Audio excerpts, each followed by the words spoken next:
The Piltdown Man Hoax. In the early 20th century, the scientific world was caught in a whirlwind of discoveries.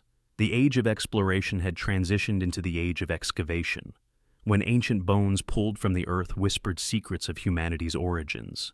It was a time of fierce competition, national pride, and an unquenchable thirst for the missing link between ape and man. And in this fragile crucible of ambition and ego, one of the greatest scientific hoaxes in history took root. The year was 1912. At a meeting of the Geological Society of London, Charles Dawson, a self-taught amateur archaeologist, stood before an eager crowd. In his hands, he claimed, were fragments of a skull that would forever rewrite the story of human evolution. He said he found them in a gravel pit near Piltdown, a small village in Sussex, England. Dawson, along with Arthur Smith Woodward, the keeper of geology at the British Museum, announced the discovery of what they called Eoanthropus dawsoni, Dawson's Dawn Man. The find seemed perfect, too perfect. The pieces included parts of a human-like skull, a jawbone with 2 molar teeth, and stone tools nearby. The combination was electrifying. A large brain case, modern in appearance, combined with a primitive jaw that had ape-like features. This suggested that the brain had evolved before the jaw, something many scientists at the time wanted to believe. It fit beautifully into the Eurocentric narrative that England, the heart of the empire, could also be the cradle of mankind. To them, this wasn't just a scientific revelation. It was validation. The Piltdown Man was hailed as the long-sought missing link. Newspapers exploded with excitement. Museums redesigned exhibits. Textbooks were rewritten, and for decades, this fraudulent fossil sat at the foundation of paleoanthropology. But as the years passed, questions emerged. The skull fragments seemed unusually thick. The jaw didn't quite match the skull's curvature. And most curiously, the molar teeth looked worn in a human-like fashion. Yet, the jawbone itself was undeniably ape-like. Something wasn't adding up. But few dared challenge the discovery directly. Not only because of its supposed importance, but because to question it meant challenging the most influential scientific institutions of the time. As legitimate hominid fossils began to emerge from Africa and Asia, like Australopithecus from South Africa and Homo erectus from Indonesia, they told a very different story. These new finds had smaller brain cases and more human-like jaws, the inverse of what Piltdown Man presented. The evidence from the rest of the world began to conflict with the Piltdown specimen. Yet for years, many scientists ignored these discrepancies, clinging to Piltdown like a comforting lie. It wasn't until the 1940s that science finally caught up. A new technique, fluorine absorption dating, was applied to fossils to determine their age. The results were shocking. The Piltdown skull and jaw had absorbed very different amounts of fluorine, suggesting they were not even from the same time period, let alone the same creature. In 1953, a full-scale investigation was launched. The skull turned out to be medieval, no more than a few hundred years old. The jawbone, from an orangutan. Its teeth had been filed down to mimic human wear. The bones had been stained with chemicals and iron to give them an aged, fossilized look. Someone had carefully, deliberately, constructed a lie. The fallout was explosive. Scientists were humiliated. Careers were tarnished. The British scientific establishment, once so proud of its supposed contribution to human evolution, was now the subject of ridicule. But the biggest question remained: who did it? Charles Dawson, the discoverer, had died in 1916. After his death, he faded into obscurity until the hoax unraveled. When researchers looked into Dawson's past, they discovered a troubling pattern. He had a history of presenting discoveries that turned out to be forgeries or suspiciously unverifiable. Everything from ancient Roman tiles to unusual fossils. All shared a curious similarity. They were just believable enough to be accepted, but always somehow just out of reach of deeper investigation. It appeared Dawson had constructed the Piltdown Man to elevate his standing in the scientific community. And for a while, it worked. Others have been implicated too. Arthur Smith Woodward, the celebrated geologist who backed Dawson, and even the great Sir Arthur Conan Doyle, creator of Sherlock Holmes, who lived near Piltdown and had a known fascination with hoaxes and spiritualism. Some theorists argue Doyle could have orchestrated the hoax as an elaborate prank on the scientific establishment, but despite decades of speculation, Dawson remains the prime suspect. one whose hunger for recognition birthed one of the most successful lies in scientific history. But the Piltdown hoax is not just a tale of deceit.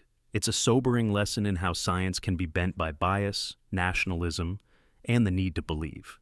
Piltdown thrived, not because it was convincing, but because it told people what they wanted to hear.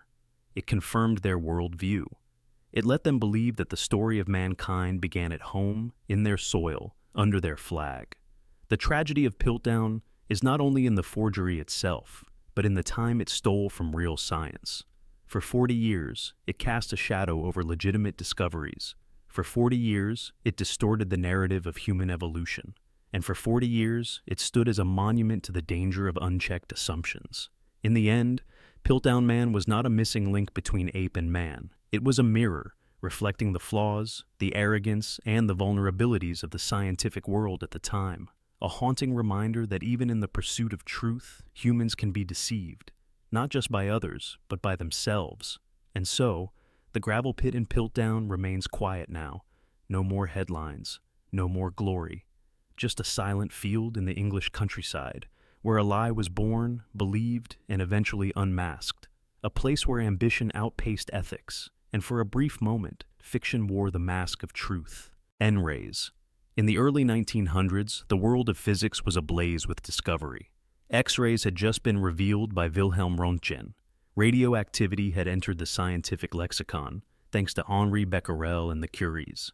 It was an era when nature's deepest secrets were seemingly just waiting to be uncovered. So, when a French physicist named Prosper René Blondlot announced in 1903 that he had discovered a new form of radiation, the scientific community was ready, perhaps too ready, to believe. He called them N-rays, named for Nancy, the French city where he worked. Unlike X-rays, N-rays couldn't pass through black paper or fog photographic plates. Instead, they reportedly increased the brightness of faint objects and enhanced visual perception in the dark. They were elusive, subtle, and completely imaginary. Blondlot wasn't a fringe scientist. He was a respected academic, a member of the French Academy of Sciences. He had already contributed to our understanding of X-rays, and his peers trusted him. When he claimed that N-rays were emitted by virtually every substance, except for green wood and certain treated metals, others rushed to confirm his findings, and they did.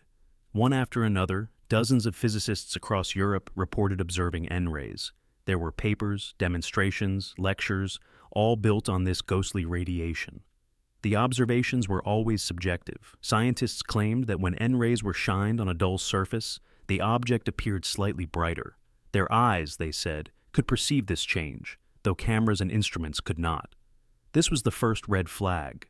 But it didn't stop the avalanche. Prestigious journals published over 300 papers on N-rays within a year. Entire research careers were suddenly orbiting around a phenomenon that had no measurable trace. It was as if an invisible light was shining only in the minds of its believers. And yet, in the heart of all this excitement, a question lingered in the shadows. What if it wasn't real? Enter Robert W. Wood, an American physicist from Johns Hopkins University, known for his skepticism and sharp mind. He was invited to Blondlot's lab to witness N-rays firsthand. As the demonstration began, Wood observed quietly. The setup involved a small slit through which light would pass, faintly illuminating a barely visible thread. When N-rays were directed at the thread, the scientists claimed that they could see it glow brighter. But Wood noticed something odd. The effect they described didn't seem to change no matter what was done, or not done.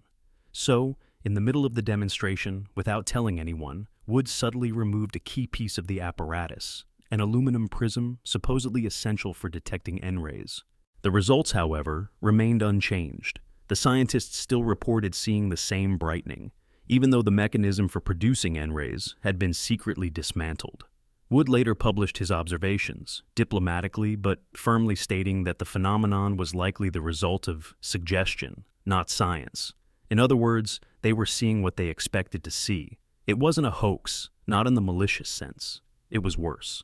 It was a mass delusion infecting some of the brightest minds in physics, driven by the eagerness to discover rather than the rigor to doubt. The fallout was swift. Once Wood's critique was published, belief in N-rays collapsed. Scientists re-examined their methods, questioned their results, and, one by one, walked back their claims. The hundreds of papers, the proud demonstrations, the passionate debates, all of it vanished like smoke.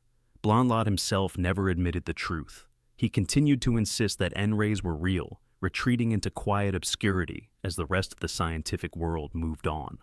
This story is more than just a historical curiosity. It is a brutal reminder of the human side of science. We often imagine scientists as cold, rational minds, driven only by evidence. But they are human, subject to bias, pride, hope, and fear. The N-rays episode reveals how easily the desire to believe can override the duty to doubt. Even trained physicists, just surrounded by instruments and data, can fall prey to the most ancient of illusions, that seeing is believing. And the danger wasn't limited to N-rays. This incident has echoes across scientific history. In the 19th century, there were reports of animal magnetism, which laid the groundwork for hypnotism, but was rife with pseudoscientific claims. In the 1980s, cold fusion made headlines as a supposed breakthrough in energy, only to be debunked when others failed to replicate the results. Even today, we see the same patterns: initial claims, confirmation bias, media excitement, and then often quiet retractions. The difference now is that we have more tools. Double-blind experiments, peer review, statistical analysis, and replication studies are all shields against the N-ray effect. But those shields are only as strong as our commitment to skepticism. Science thrives not on certainty, but on questioning. When scientists stop asking, "What if I'm wrong?" they risk becoming believers instead of investigators. Robert Wood didn't just debunk a myth. He reminded the world that truth in science is not decided by majority opinion or the weight of authority. It's decided by careful observation, testable hypotheses, and the humility to accept when the data say no. N-rays failed every one of those tests. And yet, their brief life teaches us something profound: that discovery without discipline is a mirage. The story of N-rays is not a tale of fraud. It's a cautionary epic of self-deception. It shows how science, when unmoored from skepticism, can drift into fantasy. But it also shows how science, when anchored by reason, can correct itself. That is the beauty of the process, even in its darkest missteps. In the end, N-rays weren't real, but the lesson they left behind absolutely is. The Martian Canals. Imagine looking up at the red dot in the sky and believing, no, knowing, that it was inhabited. That somewhere, beneath a rust-colored sky, intelligent beings were carving waterways across their desert world. This was not science fiction. This was once scientific fact, or at least, it felt like it. In the late 19th century, a curious fever gripped the minds of astronomers, philosophers, and dreamers alike.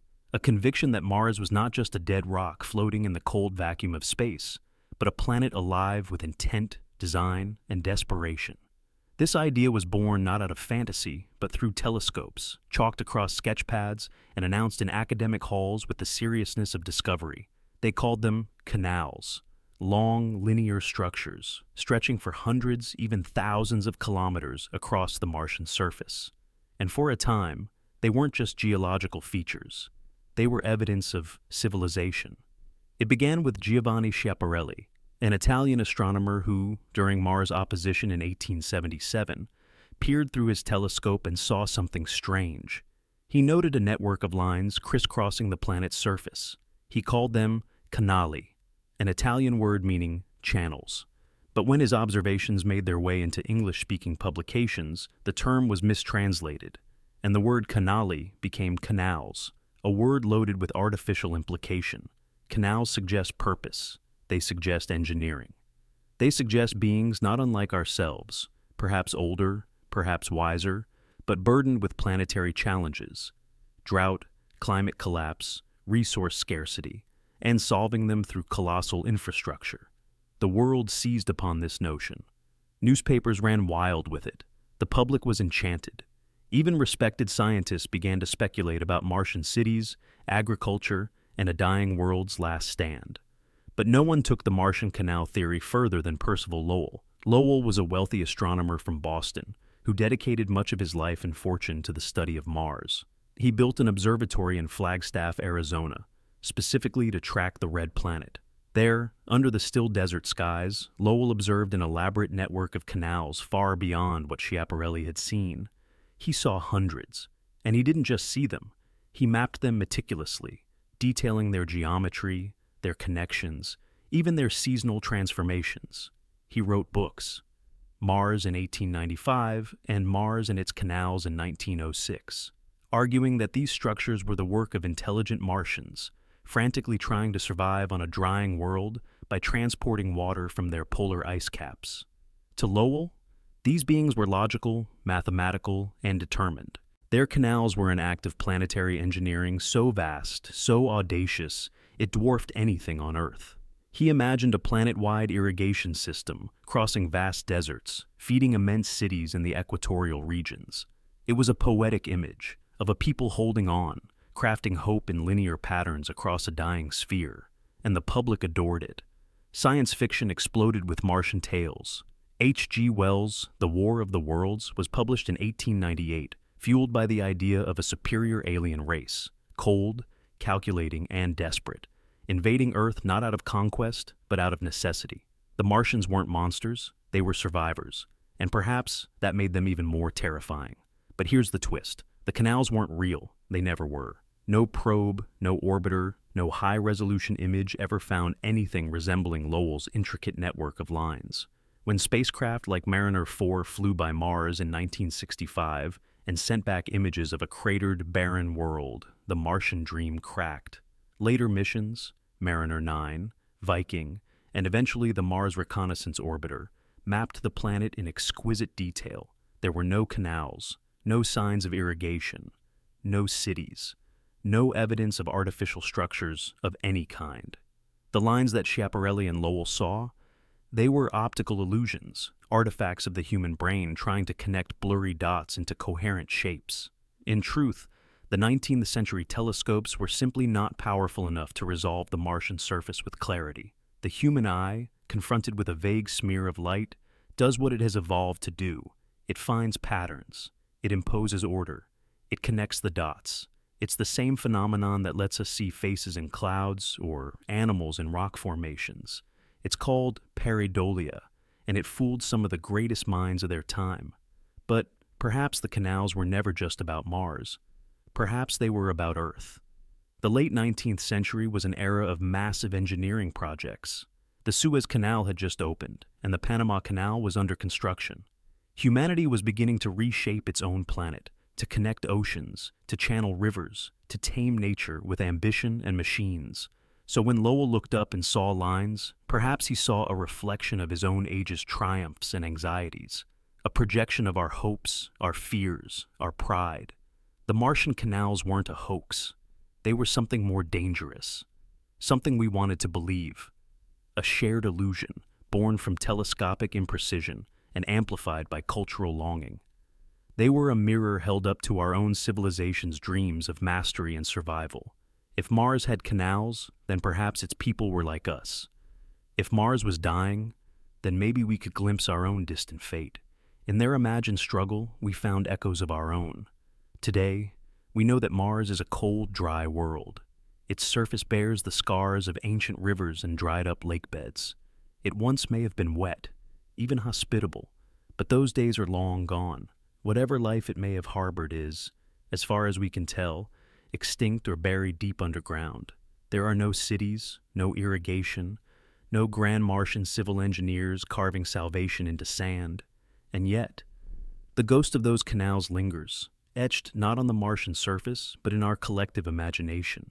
They remind us of the power and peril of seeing what isn't there, of how science, when mixed with wonder, can drift into myth, and of how even our most precise instruments can be betrayed by the stories we wish to tell. Mars may not have canals, but it has something even more powerful, the ability to reflect us, to challenge our assumptions, to stir our creativity. And perhaps, one day when human eyes gaze down from the surface, not through glass, but through helmet visors, we'll understand not just the truth of Mars, but the truth of ourselves. Until then, the canals remain one of the most beautiful errors in the history of science, a testament not to Martian ingenuity, but to human imagination. Cold fusion, 1989. In the spring of 1989, two electrochemists, Martin Fleischmann and Stanley Pons, stepped up to a podium at the University of Utah and declared to the world that they had done the impossible. They claimed they had achieved nuclear fusion, but not in the searing cores of stars, nor in billion-dollar reactors, no. They claimed to have triggered fusion reactions at room temperature. If it were true, this would have changed everything. The world would no longer be shackled by oil, gas, or the limitations of solar panels. Cold fusion promised a future of limitless, clean energy, all harnessed from simple lab equipment.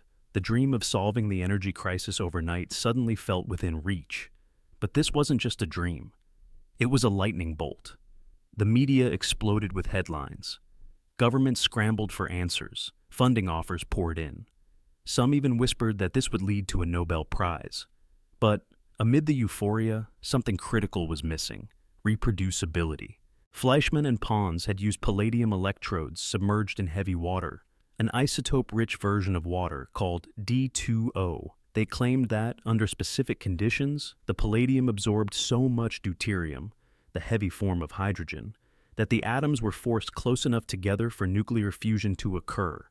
That's the same process that powers the sun, except they said it happened in a glass beaker sitting on a lab bench. Skeptics raised their eyebrows. Fusion typically requires extreme heat and pressure. In the sun, it takes millions of degrees Celsius and enormous gravitational force to overcome the repulsive push between atomic nuclei. Scientists have spent decades and billions of dollars trying to recreate that process in reactors like ITER. And here were two chemists saying they'd done it in a coffee cup-sized device. Still, the idea was too tempting to ignore.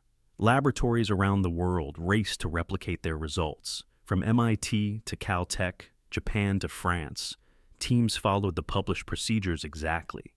But instead of bursts of unexplained heat or radiation, most observed nothing at all. The extraordinary claim began to collapse under the weight of failed experiments. Worse yet, the original announcement had skipped the peer review process. Fleischmann and Pons, under pressure from university administrators to make a public statement before being scooped, went directly to the press.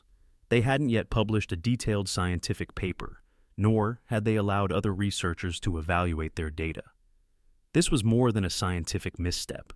It was heresy.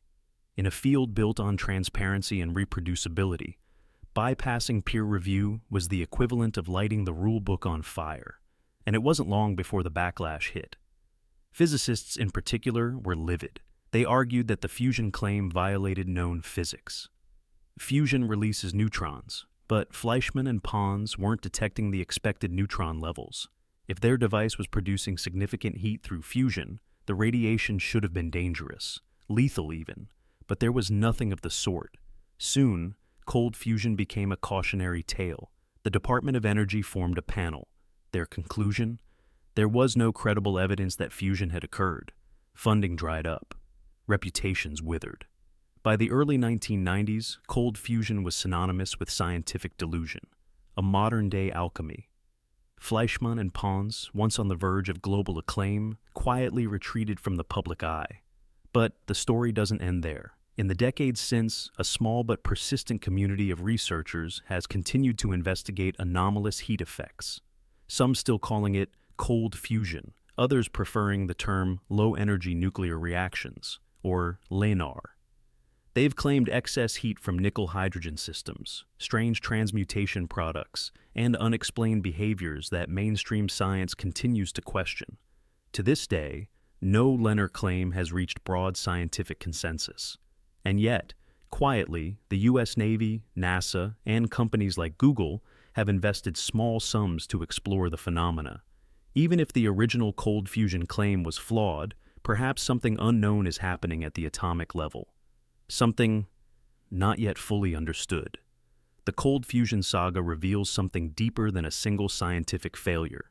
It shows how hope can override skepticism, how desperation for a solution can blur the line between possibility and illusion. In 1989, the world wanted a miracle. We were willing to believe that the answer to all our energy problems might lie in a simple beaker, that perhaps the keys to the universe weren't locked away in billion-dollar reactors, but hidden in the delicate dance of atoms, accessible to anyone clever enough to look. But science is not belief. It is the art of being wrong again and again until what's left standing is the truth. cold fusion collapsed under the scrutiny that all great ideas must survive. And yet, it has never fully disappeared. Like a whisper in the halls of physics, it lingers. Was it a mistake, a hoax, or an idea so far ahead of its time that the world simply wasn't ready? Maybe, somewhere out there, someone will uncover a new kind of nuclear reaction, one that breaks all the rules, but still plays fair with nature. Until then, cold fusion remains a monument, not to failure, but to the fragile, dangerous beauty of curiosity unleashed. The Cardiff Giant. In the chill of October 1869, a farmer in Cardiff, New York, struck his shovel against something solid, something ancient, something massive. Buried beneath the soil was the form of a man, but not just any man. This one was 10 feet tall, entirely petrified, as though turned to stone by the wrath of gods long forgotten. The news spread like wildfire. A giant had been found, a relic of a forgotten race, proof, some said, of biblical tales. And people came, by foot, by wagon, later by rail, thousands flocking to glimpse the stone colossus buried in the ground. But what they didn't know was that they weren't looking at a relic of the past. They were staring into the face of a lie, one of the greatest hoaxes in American history. The Cardiff Giant, as it would come to be known, was not the fossilized remains of a forgotten giant race, nor a petrified man of ancient origin. It was, in truth, a carved statue, a masterfully crafted hoax, buried with precision and patience by one man whose motivations blended bitterness, brilliance, and a twisted sense of humor. George Hull was a tobacconist and an atheist, a rare combination in the mid-19th century rural America. It was during a heated debate with a revival preacher about a biblical passage in Genesis, there were giants in the earth in those days, that the seed of an idea rooted itself in Hull's mind. Could people really be so gullible, so ready to take myth as fact? He resolved to find out. And so began the long, deliberate journey of deception. Hull traveled to Fort Dodge, Iowa, where he commissioned a massive block of gypsum, more than 2 tons in weight.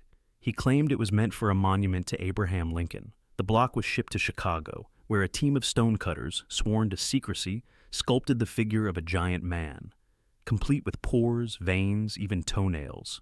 Hull paid them handsomely, careful to keep his secret. The statue was stained with acid and beat with needles to give it the appearance of age and weathering. Every detail was carefully considered. When it was finally completed, Hull shipped the statue to his cousin's farm in Cardiff, New York. There, under the cover of night, they buried it and waited.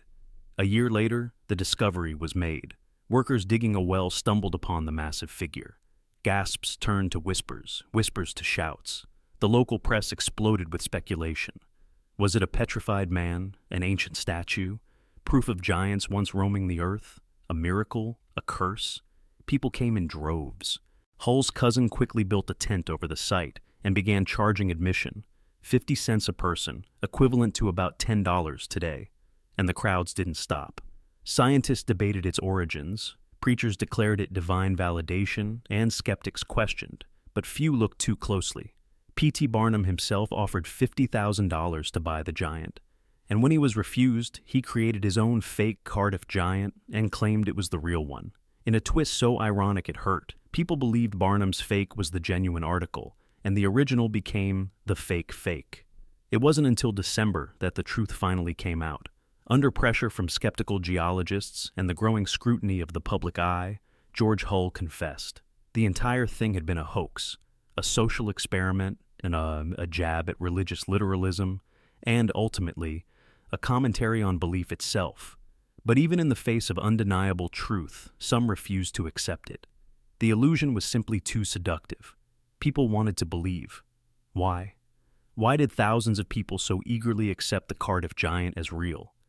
Because it tapped into something primal, the unknown, the mysterious, the yearning for evidence of stories passed down through generations. When confronted with a literal giant unearthed from the ground, the mind does not first ask for carbon dating. It reaches for myth, for scripture, for meaning.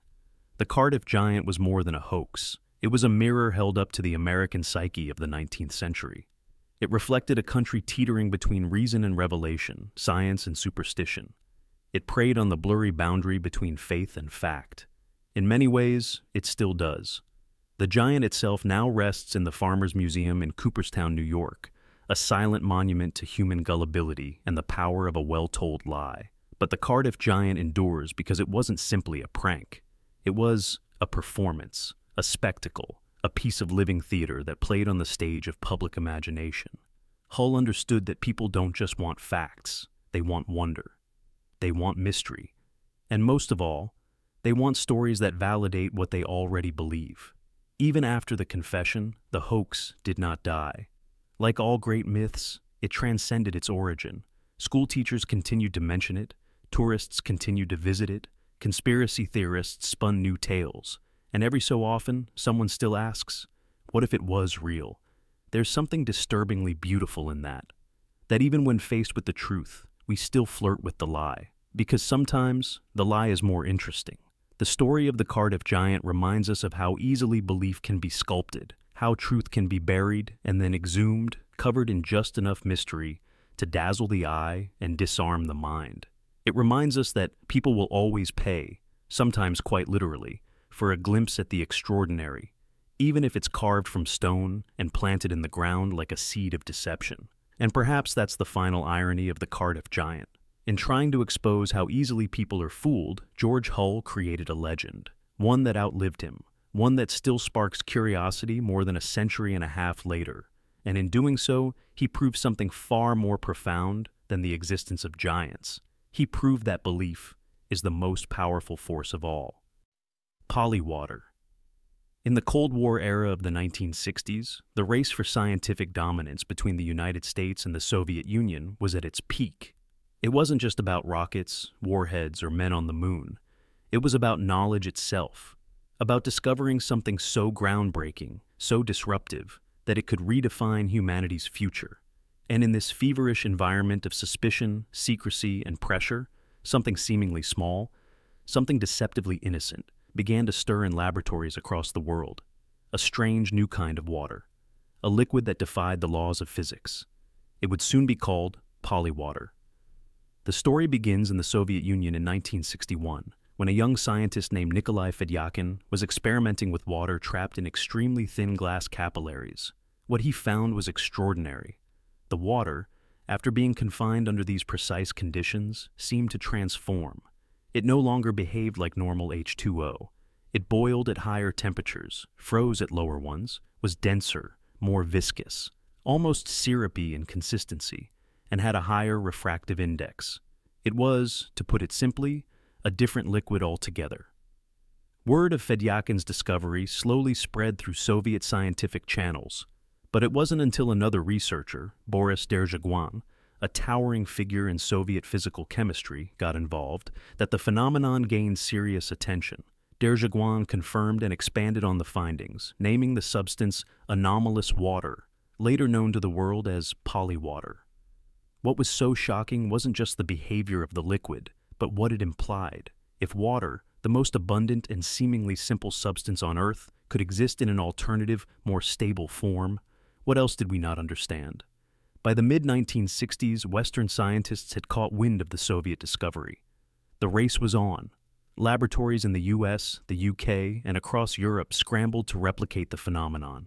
And they did. Kind of. Researchers reported similar anomalies. Water that refused to freeze, that boiled at 150 degrees Celsius, that moved like a gel. This was not just weird. It was impossible. According to the known laws of physics and chemistry, this should not be happening. Speculation exploded. Was polywater a new phase of matter? Was it a polymerized form of H2O with water molecules linked into long chains? If so, could it be manufactured at scale? Could it revolutionize industry, energy, biology? The implications were staggering. But with the excitement came fear. Some scientists worried that if polywater was more stable than regular water and could convert H2O into its own form, it might become a kind of molecular virus. What if it spread uncontrollably, converting oceans, lakes, and even the water in our bodies into this foreign gel? What if Earth's water supply collapsed? Science fiction and doomsday headlines weren't far behind. Some imagined entire civilizations wiped out by runaway polywater conversion. Others theorized it could be weaponized, an invisible agent that could alter the physiology of life. It was the stuff of nightmares, and it had all started in a test tube. But something strange lingered beneath the surface. As more and more labs reported polywater, inconsistencies began to appear. Replication became difficult. Results varied wildly depending on the method used. Some labs couldn't reproduce the findings at all, and those that did noticed a disturbing trend. The more rigorously the experiment was cleaned and sterilized, the less likely it was to produce polywater. That wasn't how science was supposed to work. In fact, it pointed to something far less elegant: contamination. It was in the late 1960s that skepticism truly began to take hold. An American chemist, Denis Rousseau, conducted an experiment that would change everything. He took polywater samples and analyzed them using spectroscopy. What he found wasn't a new molecular structure, but traces of common organic materials: proteins, lipids, salts, and even urea, the exact chemical markers of human sweat. Yes, the incredible, mysterious, paradigm-shifting polywater was, in reality, a concoction of perspiration, skin oils, and biological residue introduced by the very scientists studying it. When they exhaled near the samples, when they touched the equipment, even in the cleanest of conditions, they contaminated the water. The anomalies weren't properties of a new substance. They were the results of impure samples, trace biomatter giving the water new optical and thermal behaviors. It wasn't polywater. It was dirty water. The scientific community, which had placed so much hope and fear into this anomaly, was left stunned.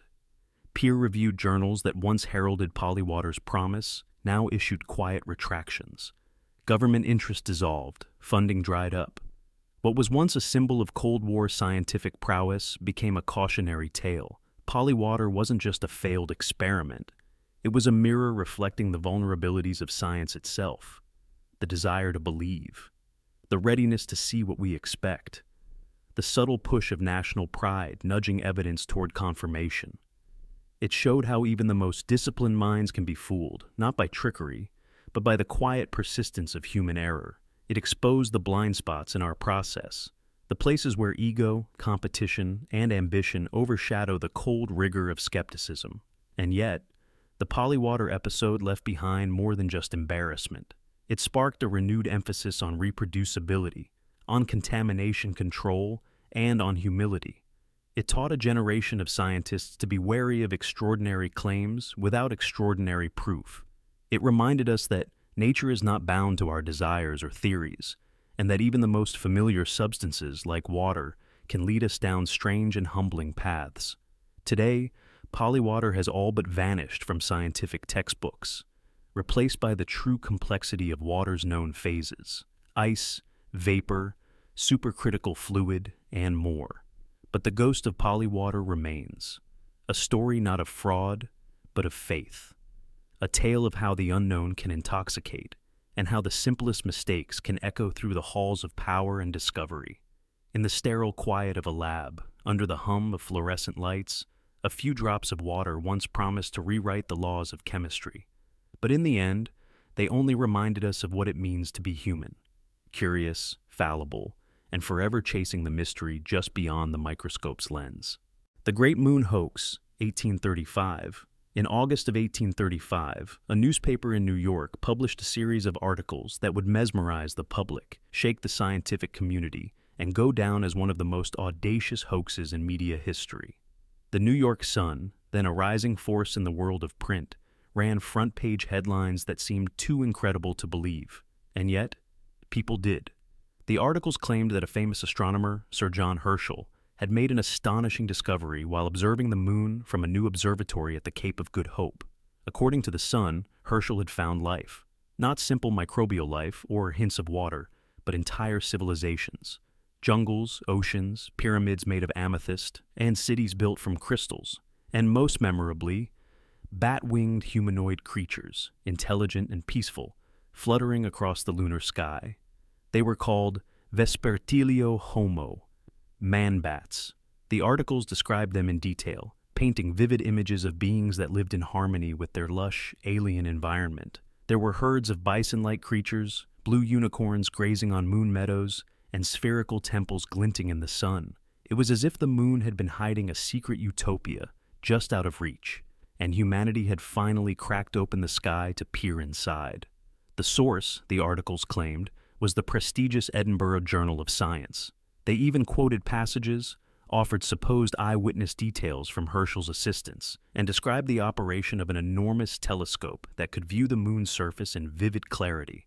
It was presented as science. It was presented as fact. But none of it was real. The Edinburgh Journal of Science had ceased publication years earlier.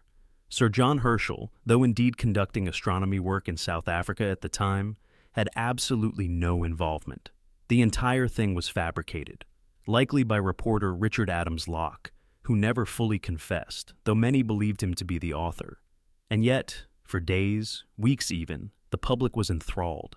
Newspapers were devoured, copies sold out.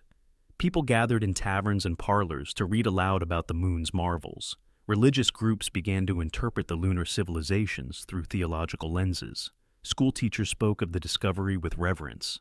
The line between fact and fantasy blurred until it disappeared entirely. Why did so many believe? The answer lies not in gullibility, but in timing. The 1830s were a moment of radical scientific advancement. The world had just witnessed the discovery of Uranus, the classification of asteroids, and the early whispers of electricity's power. The average person had no telescope, no internet, no encyclopedias at hand to check the truth.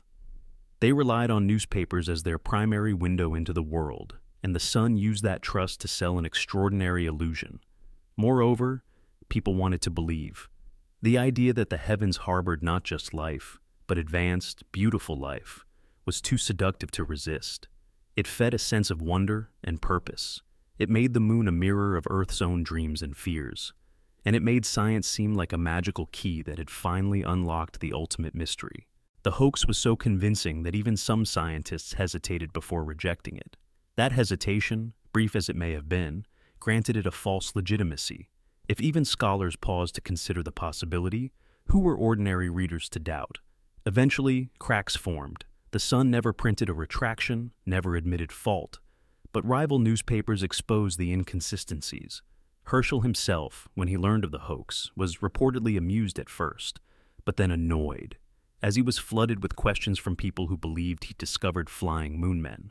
The telescope described in the articles was beyond anything that existed. The supposed journal articles could not be found. The story unraveled, piece by piece. Yet, by then, it had done its work. The New York Sun's circulation had skyrocketed.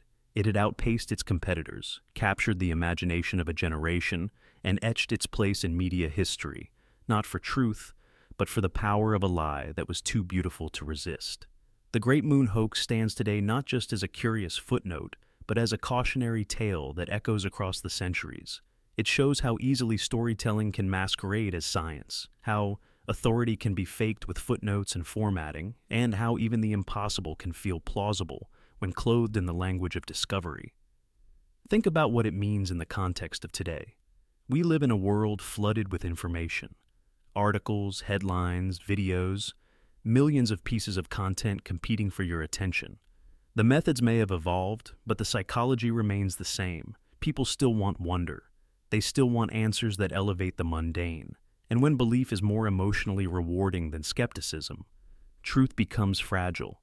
The moon never had crystal cities. There were no bat people welcoming us from above. But the real story, the human story, is every bit as fascinating. It's about our yearning to connect with something greater, our willingness to trust, to hope, to leap at the shimmer of the extraordinary, and our responsibility, now more than ever, to ask, where is this information coming from? Who benefits if I believe it?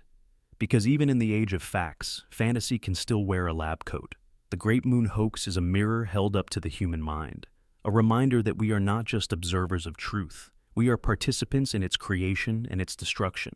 And if we fail to look closely, if we abandon the duty to question, then the next great hoax might not be about the moon. It might be about something far closer and far more dangerous. The Tasaday Tribe. In 1971, deep in the rainforests of southern Mindanao in the Philippines, a story emerged that seemed too extraordinary to be true. A group of people, the Tasaday, was discovered living in isolation, completely untouched by modern civilization. They wore garments made of leaves, they used stone tools, they slept in caves, and most remarkably, they had no words for violence, no weapons of war, and no known concept of conflict. It was as if someone had pulled the last thread of the Stone Age forward into the modern world. The world was captivated. Photographers from National Geographic captured images of smiling, leaf-clad Tasaday children clinging to vines and jungle mist. Linguists, anthropologists, and journalists descended upon the region, eager to study what appeared to be a living relic of humanity's distant past. In a time of global upheaval, Vietnam, civil rights, the Cold War, the Tasaday offered a strange kind of hope. Here, it seemed, was a peaceful society, unsullied by the brutality of progress, a human mirror, untouched by the cracks of history. But if something seems too perfect, it usually is. It began with Manuel Elizalde, a wealthy and powerful Filipino government minister who claimed to have discovered the tribe through reports from local hunter-gatherers. Elizalde, already known for championing indigenous rights, now had the ultimate symbol, a tribe that time had forgotten. He quickly set up a protective zone, banning journalists, researchers, or anyone else from visiting the Tasaday without his approval. The few who were allowed in were tightly controlled, accompanied by government guides, and permitted only brief glimpses of the tribe in orchestrated visits. Still, their reports painted an image so idealistic, so untouched, that the myth began to root itself into global consciousness. The Tasaday, we were told, had lived in isolation for over 1,000 years. They had no agriculture, no metal tools, and spoke a language unrelated to any neighboring tongue. Their caves were pristine, their faces were gentle, and their culture seemed to be built entirely on cooperation. To some, they were the last vestige of a more innocent humanity. To others, they were living proof that society didn't have to descend into violence and competition. Utopia, it seemed, was real, and it wore leaves. But the truth was more complicated, much more complicated. In 1986, after the fall of Ferdinand Marcos and the collapse of Elizalde's power, journalists and anthropologists were finally allowed to return to the Tasaday. What they found was shocking. The same people who had once appeared half-naked and terrified in caves were now wearing jeans and t-shirts. They lived in small huts, they farmed, and they denied ever living in isolation. Some even admitted that they were asked to act like cavemen, told not to wear modern clothes, not to speak of farming, not to use anything unfamiliar to the Stone Age narrative. The caves where the Tasaday had supposedly lived year-round, damp, unfit for habitation, and used mostly as occasional shelters during hunting trips. Their supposedly unique language, a dialect of a nearby Manobo tongue, their isolation, exaggerated at best, fabricated at worst, and the one constant in all of this? Manuel Elizalde. He had complete control over access to the Tasaday and had become the gatekeeper of their story. After gaining international fame and channeling significant funds through his foundation, Elizalde mysteriously fled the Philippines in 1983, taking millions of dollars with him. So, was it all a hoax? The answer isn't simple. The people known as the Tasaday did exist. They were real individuals with their own traditions and dialects. But the version of them that captivated the world, that of an unbroken Stone Age lineage, isolated for a millennium, was a carefully constructed illusion. It was a performance, shaped and staged under pressure, perhaps even with good intentions at the start. But that's what makes the Tasaday story so haunting. It wasn't a con for money, not in the traditional sense. It was a myth engineered for hope, for peace, for the idea that somewhere in the world, humanity had taken a different path, a path without war, without greed, without history's weight. And the world wanted that to be true. So we believed. Journalists believed. Scientists believed. Because the story was beautiful. In many ways, the Tasaday became a cautionary tale, not just about fakery, but about the power of narrative. When we want something to be true, we often stop asking the hard questions. We silence skepticism. We trade critical thinking for awe. And in doing so, we risk not just believing lies, but building our identities on them. Even today, the Tasaday remain a subject of debate. Some argue they were coerced into a role they didn't understand. Others say they played along for survival, fearing retribution if they disobeyed. A few believe parts of the original story still hold truth, that they were more isolated than critics admit, and that their peaceful ways were genuine. But perhaps the real lesson isn't in what the Tasaday were, but in what we needed them to be. In a century marked by atomic bombs, genocides, and industrial collapse, we were desperate for innocence, for proof that humanity could exist without corruption. And so, we projected our longing onto the rainforest, carving a utopia into its shadowed leaves. The Tasaday didn't deceive the world alone. We helped, we filmed, we published, we romanticized, and in the end, we exposed ourselves, not just to a scam, but to the raw truth of how easily wonder can be manipulated. Maybe the Tasaday were never just a tribe. Maybe they were a mirror, showing us what we crave when everything feels broken. And that is what makes their story so unforgettable. The Nebraska Man. In the dry dust of Nebraska's Badlands, 1922, a single tooth emerged from the ancient sediment. Small, fossilized, unassuming. Yet, that solitary remnant would spark a media frenzy, divide scientific communities, and rewrite our understanding of prehistoric man, only to be undone by a pig. It began with Harold Cook, a respected geologist and fossil hunter. While surveying fossil-rich beds in western Nebraska, Cook discovered the strange tooth. It was unlike the local fauna. The shape, the wear patterns, the enamel, it looked eerily similar to a molar from a primitive hominid. So, he sent it to one of the most esteemed paleontologists in America, Henry Fairfield Osborn, president of the American Museum of Natural History. Osborn was no ordinary scientist. He was a titan of paleontology, a man whose voice could sway the very direction of evolutionary theory. When he examined the tooth, he declared it belonged to a new species of early human. He named it Hesperopithecus haroldcookii, Western ape man of Harold Cook, and proclaimed it was the first evidence of a primitive human ancestor in the Americas. In an age hungry for proof of human evolution, the announcement landed like thunder. Scientists and the public alike were captivated. Newspaper headlines screamed about the Nebraska Man, claiming America had its own prehistoric ancestor, one that could rival discoveries in Europe and Africa. Artists were commissioned. Entire illustrations were published, showing Hesperopithecus in the flesh, a stooped, primitive human, hairy and rugged, standing in the plains with his mate and tools, gazing across the ancient landscape, all from a single tooth. But science thrives not on excitement, but on scrutiny, and scrutiny would come. Doubts began to surface from the scientific community almost immediately. British anatomists raised eyebrows. How could anyone reconstruct an entire species, a whole imagined lifestyle, from one molar? The field of paleoanthropology was young, and the pressure to produce groundbreaking finds was intense. But real science demands replication, comparison, and context. Then, in 1925, Cook and others returned to the site of the original discovery. They unearthed more fossils, jaw fragments, skull pieces, and the truth began to take shape. The additional evidence made it painfully clear. The tooth did not belong to a human ancestor. It belonged to an extinct peccary, an animal in the pig family. The Nebraska Man was not a man at all. Osborn, to his credit, accepted the evidence and admitted the mistake. The name Hesperopithecus was quietly retired. The elaborate drawings vanished from textbooks. But the damage had already been done. This wasn't just a scientific embarrassment. It was a cultural and ideological one. The Nebraska Man had been seized upon by both evolutionists and creationists for very different reasons. For evolution supporters, it was seen as American validation of Darwin's theory. For creationists, the retraction became ammunition, proof, they said, that evolutionary science was built on fragile ground, willing to invent entire species from scraps of bone. The incident became a symbol, not just of scientific error, but of human vulnerability to narrative. How quickly we fill in the blanks.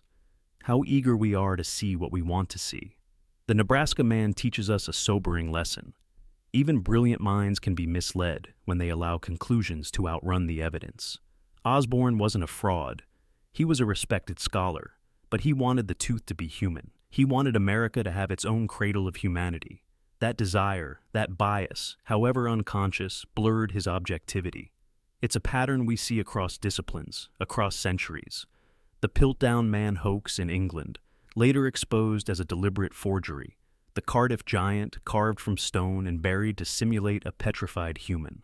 The yearning for origin stories is universal, and in science, that yearning can be dangerous. But there's another side to this story too, one that restores a little faith. Science ultimately corrected itself. The re-examination of the fossils, the willingness to admit error, the transparency of the scientific record, these are not failures. They are the very strengths of the scientific process. The story of Nebraska Man is not just about a pig tooth misidentified, it's about the system of checks and balances that eventually revealed the truth. Today, the fossil sits quietly in storage, a relic of an embarrassing chapter, yes, but also a powerful reminder of humility. In every dig, every test, every announcement, humility must walk alongside discovery. Because in the end, it's not just bones we unearth, it's the story of who we are, and getting that story right demands discipline, not desire. So next time you see a headline proclaiming a new missing link or a bold new ancestor, remember Nebraska Man. Remember how easily imagination can fill the silence of ancient Earth, and how vital it is to question, to verify, to wait for the full picture, even if it means standing in the unknown just a little longer. Because sometimes, a single tooth is just a tooth. Phrenology. There was a time, not long ago, when a man could be judged not by his words, not by his actions, but by the shape of his skull, where a slight bump above the left ear might label you a criminal, where the curve of your forehead could declare you a poet or a thief. In the 19th century, this wasn't pseudoscience, it was science. Phrenology, a belief system masquerading as truth, a map of the mind carved into bone. At its core, phrenology claimed something radical, that the human brain wasn't one single unified organ, but rather a collection of distinct faculties, each responsible for a trait, a behavior, a desire. Love, jealousy, musical talent, combativeness, all of it. And more than that, each of these traits had a physical location in the brain, and because the brain, they said, pressed outward on the skull, the shape of the skull could reveal the secrets of the mind. People believed it, with fervor. Phrenology began with the Austrian physician Franz Joseph Gall in the late 1700s. He noticed that some of his classmates who excelled at memorization seemed to have prominent eyes. From there, he theorized that various abilities could be localized to specific regions of the brain, and that the outer skull, shaped by the brain's growth, could be read like a topographical map of character. He mapped the skull into dozens of organs, each linked to traits like courage, secretiveness, or benevolence. Bumps indicated strength, depressions, weakness. And this was revolutionary. At first, the medical establishment scoffed, but the public was captivated. By the 1830s, phrenology had migrated to Britain and America, exploding into a full-fledged movement. Phrenological parlors opened in cities like New York, Boston, and London. People paid to have their heads examined, literally. Trained phrenologists ran their fingers across skulls like fortune tellers over crystal balls, issuing personality assessments, career advice, even marriage counseling, all based on cranial landscapes. And it didn't stop at individuals. Employers used phrenology to assess job applicants. Prisons used it to diagnose criminality. Even parents had their children examined to determine what talents to encourage. Some children were raised, praised, or punished based on what a bump suggested about their future. Lives were shaped, futures forecasted, all by the contour of a skull. It sounds absurd now, but at the time, it was a seductive fusion of science and self-help. Phrenology seemed to offer a mirror to the soul, dressed in the garb of reason and measurement. And in an era starved for understanding of the human mind, before psychology, before neuroscience, it was embraced not as fringe theory, but as enlightenment. But with popularity came corruption. The idea that character could be read from skull shape opened the door to something darker: racism, colonialism, eugenics. Phrenologists began comparing skulls from different races, claiming scientific justification for white superiority. They declared that African skulls revealed underdeveloped moral faculties, or that women had less pronounced regions of intellect. It gave a twisted sense of credibility to oppression, and worst of all, it sounded like science. Even within its own flawed logic, phrenology often failed. It lacked consistency. Two phrenologists might give wildly different readings for the same skull. The organs of the brain they mapped were imaginary, and the bumps they claimed to read often had nothing to do with brain function. Yet, people wanted to believe, not because it was true, but because it was useful. In a chaotic world, phrenology gave order. In a society hungry for progress, it offered certainty. Famous figures endorsed it. Walt Whitman had his head examined and praised the results. Clara Barton used phrenological evaluations in hiring nurses during the Civil War. Even President Abraham Lincoln reportedly received a reading. The movement wasn't just thriving, it was respected. But eventually, science caught up. As neurology advanced in the late 19th century, the fundamental flaws of phrenology became impossible to ignore. The brain's structure was revealed to be far more complex. Functions couldn't be neatly boxed into regions. And most damning of all, the shape of the skull didn't reflect brain activity in any meaningful way. Phrenology was exposed, not just as incorrect, but as dangerous. Yet, even after being debunked, its legacy lived on. It shaped early criminology and psychology. The very idea of localizing functions in the brain, though misapplied by phrenologists, laid a crude foundation for modern neuroscience.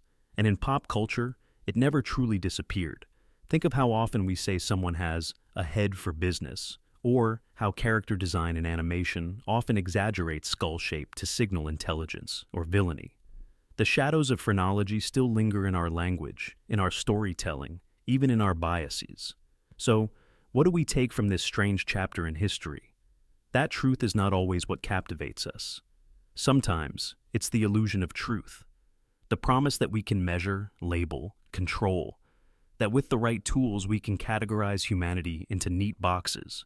But people are not skulls. They are stories, messy, evolving, contradictory. Phrenology's appeal was not just scientific, it was psychological.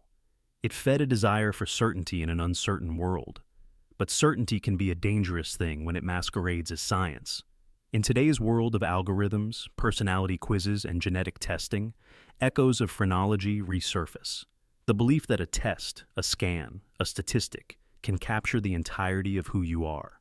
We must ask, are we seeking understanding or convenience, insight or validation? The tale of phrenology is a warning that even the most absurd ideas can wear the mask of science. That belief, when draped in data, can justify anything, and that the human desire to understand the self must always be tempered by the humility of not knowing. So the next time someone tells you that they can read you, by your skull, your star sign, your DNA, remember this: the head is a powerful thing, but it's not the shape of it that matters, it's what's inside.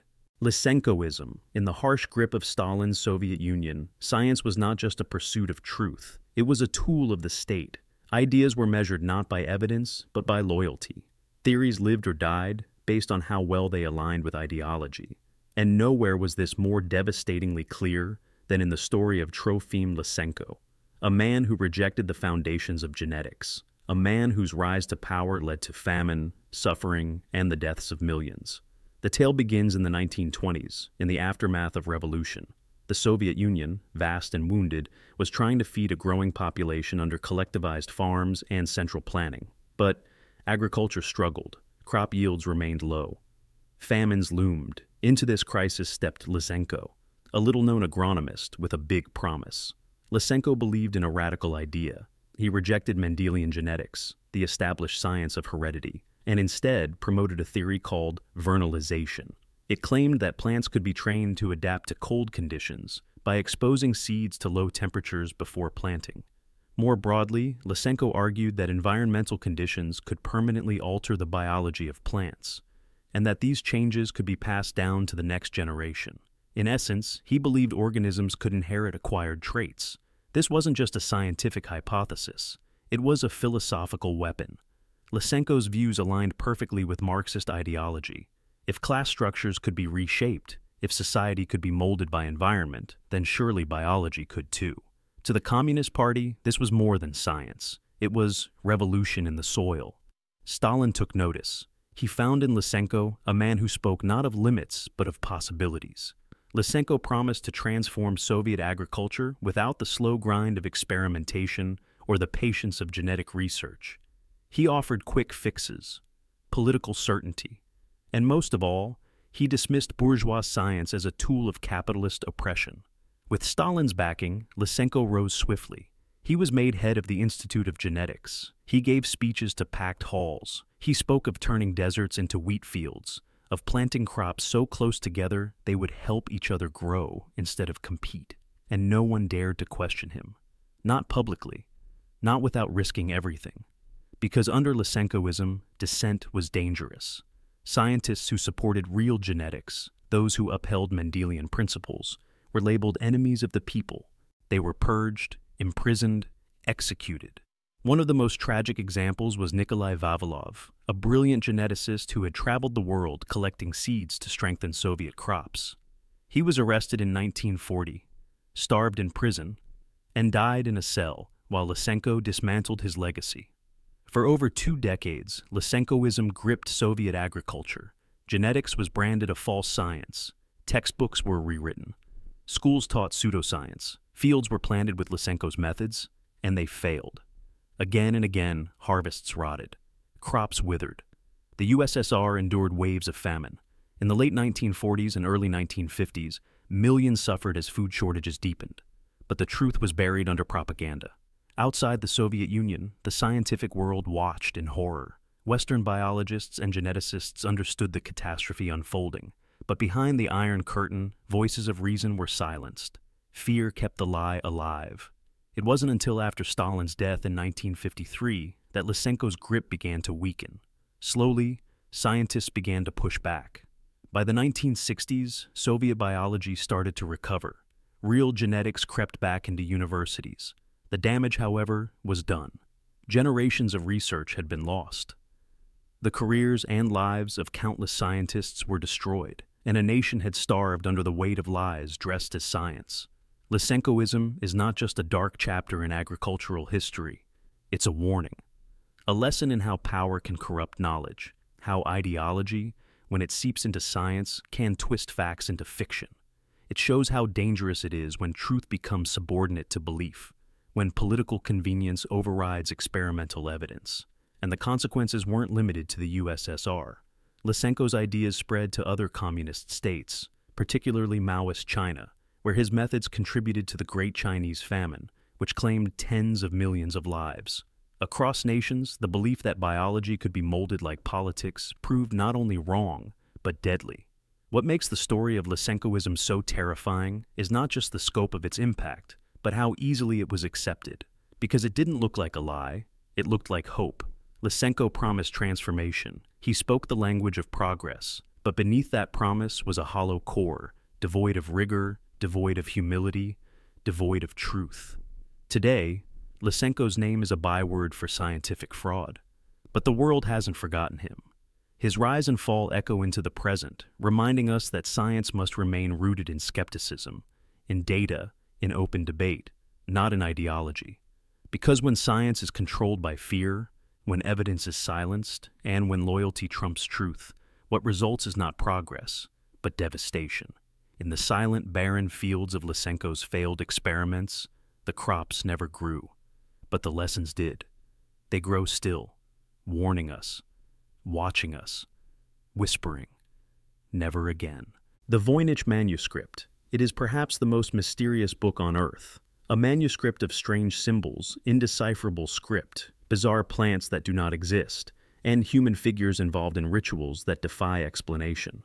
A book no one can read, written by someone no one can identify, for a purpose no one understands. The Voynich Manuscript is a puzzle with no edges, no center, and no solution. A riddle buried in vellum and ink. Older than some nations, but as enigmatic now as the day it was first discovered. It surfaced in 1912, when a Polish-American rare book dealer named Wilfrid Voynich found it among a collection of ancient texts at a Jesuit college in Italy. He didn't know what he had stumbled upon, not at first. But the more he studied it, the stranger it became. The manuscript was about 240 pages long, bound in a style consistent with the 15th century. Its pages were filled with illustrations, some familiar, others utterly alien. Star charts, women bathing in pools connected by strange plumbing, elaborate root systems, and text. Lines and lines of text in a script no living language had ever used. At first, many assumed it was written in code. Voynich and the generations of cryptographers who followed believed that if they could crack the cipher, the truth would reveal itself. Was it an alchemical treatise, a lost pharmacological guide, a religious text from a forgotten sect, or something more exotic? An alien language, a visitor's guide from another world? Even the experts were stumped. Some of the greatest codebreakers in history took their turn. During World War II, members of the U.S. Army Signal Intelligence Service, men who had cracked Japanese military codes, tried and failed to understand the Voynich script. In the decades that followed, linguists, cryptanalysts, computer scientists, and conspiracy theorists all took their shots. None succeeded. The language, or whatever it is, defies all known patterns. It has structure, repetition, consistency, but no links to any known alphabet, ancient or modern. Words appear to follow rules, with certain characters recurring in specific sequences, but they don't correspond to any phonetic or linguistic logic we recognize. It seems like language, but is it? The manuscript has been carbon dated to the early 1400s, specifically between 1404 and 1438. That's not speculation, that's verified science. The vellum it's written on is authentic, and the ink appears consistent with medieval materials. The book is real. The mystery is real. But the content remains a black box. Some sections of the manuscript suggest different themes: botanical, astronomical, biological, pharmaceutical, and cosmological. But each one raises more questions. The plants depicted don't exist. The astronomical diagrams reference stars and moons not aligned with known constellations. The human figures, mostly women, are often shown naked and engaged in strange activities, bathing in green pools, holding tubes, standing in interconnected systems that seem mechanical or symbolic. What are we seeing? A ritual? A treatment? A metaphor? Some believe the manuscript is a hoax, an elaborate trick designed to fool someone, perhaps a wealthy patron, into thinking they were buying a rare and powerful book. And there is historical precedent. In medieval times, alchemists and scholars sometimes created fictitious documents to impress or deceive. But if this is a hoax, it's one of unimaginable complexity. The structure of the Voynich script is too consistent, too detailed, to be the random scribbles of a forger. No known hoax from history even comes close. Others suggest it could be a lost language, one that died without descendants. But languages leave traces, on stone, on parchment, in oral tradition. The Voynich language leaves nothing. It exists only here, between these pages, with no family, no cousins, no origin point. Then, there are the more extreme theories. Some say it's the work of a genius savant, who created an entire language in isolation. Others believe it's an alien artifact, a message not meant for us at all. And while most scholars reject these ideas as speculative fiction, the truth is, no one can say with certainty what it is or isn't. That's what makes the Voynich manuscript so unique. It sits at the boundary between the explainable and the unknowable, mocking our tools of analysis with every page. In 2017, researchers at the University of Alberta used artificial intelligence to analyze the manuscript. They trained algorithms to recognize patterns in various ancient languages, hoping that statistical similarities might offer a lead. Their best guess? The text could be encoded Hebrew, written using complex transformations. But even with that theory, they were unable to produce a meaningful translation. The AI could spot patterns, but it couldn't reveal intent. And in the absence of meaning, patterns are just shadows. It remains in Yale University's Beinecke Rare Book and Manuscript Library, preserved under glass, studied but unsolved. Each year, new cryptographers take up the challenge. New software is applied. New theories emerge. And every year, the manuscript holds its silence. There is a haunting beauty in that silence. The idea that a book can exist outside our understanding, that a human mind, or perhaps something else, created a work so alien that no culture, no science, no algorithm can break its code. In a world overflowing with data and instant access, the Voynich manuscript whispers a forgotten truth, that mystery is still possible, and perhaps that is its real power. Not what it says, but what it refuses to say. It reminds us that there are still doors in the world we cannot open, languages we cannot hear, and minds we may never understand. It challenges us. It tempts us. It stands as an unsolved riddle that has haunted us for over 600 years. And maybe it always will. The expanding Earth theory. There was a time, not that long ago, when some of the world's most curious minds believed our planet wasn't just spinning in space, but growing. Imagine the Earth swelling, quietly, slowly, imperceptibly. Its continents drifting apart not because of subduction or mantle convection, but because the entire sphere beneath them was expanding. It sounds like science fiction, but it wasn't always considered fringe. For decades, the idea had scientific legs, and even now, it refuses to die. This was the expanding Earth theory. Before plate tectonics unified geology in the 1960s, Earth scientists were in the dark.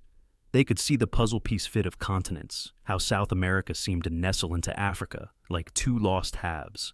They found matching fossils on opposite shores of oceans, identical rock layers, ancient glacial marks in places that are now near the equator. Something had clearly moved. But how? And why? One explanation was continental drift, proposed by Alfred Wegener in the early 20th century. But his idea lacked a mechanism. He couldn't explain what moved the continents, so many dismissed him.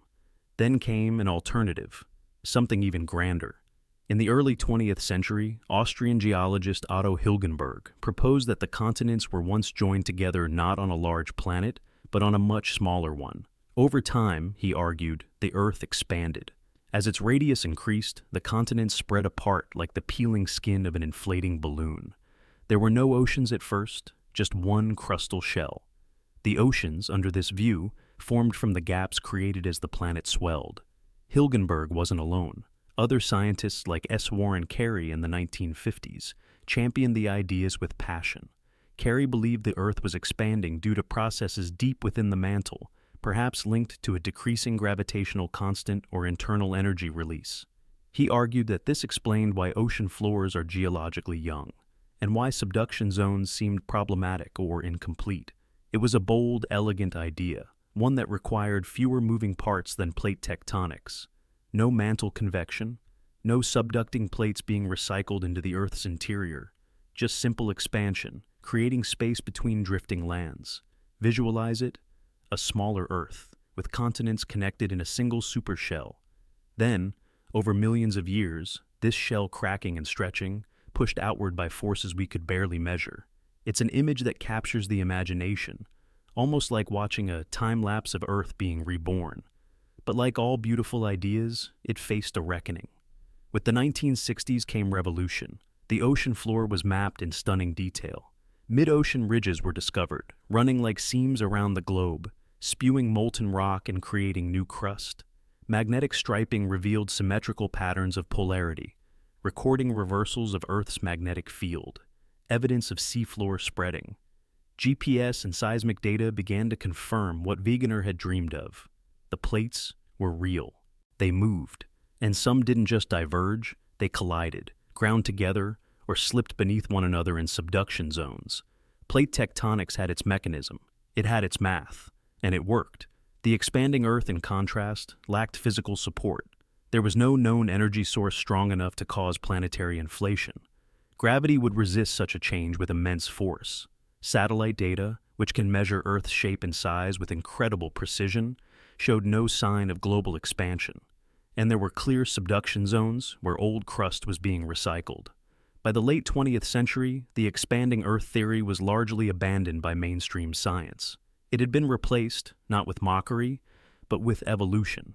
The puzzle pieces once used to argue for expansion had been absorbed into a grander, more robust picture.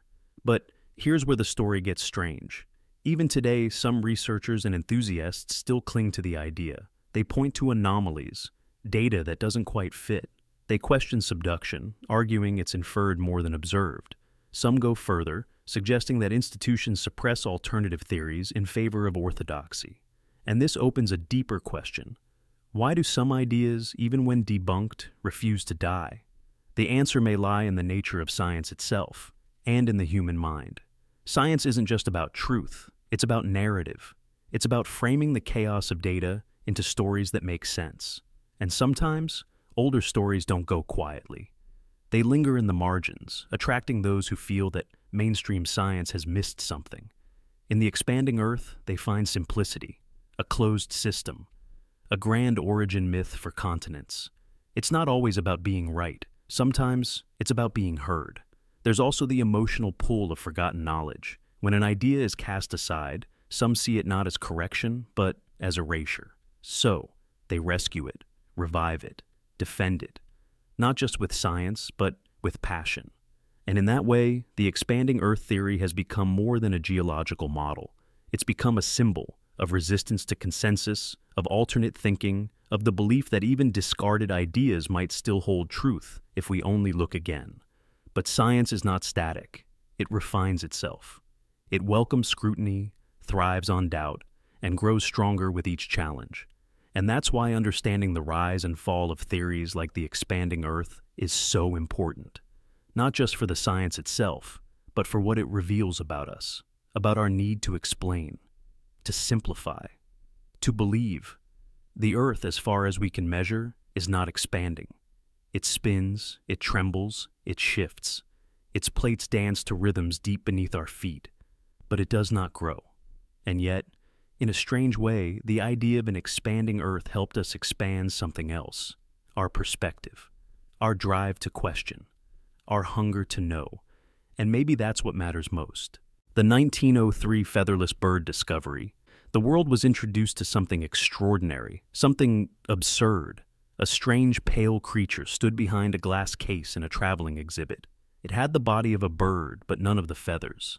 Its skin was bare and wrinkled, its eyes beady and alien.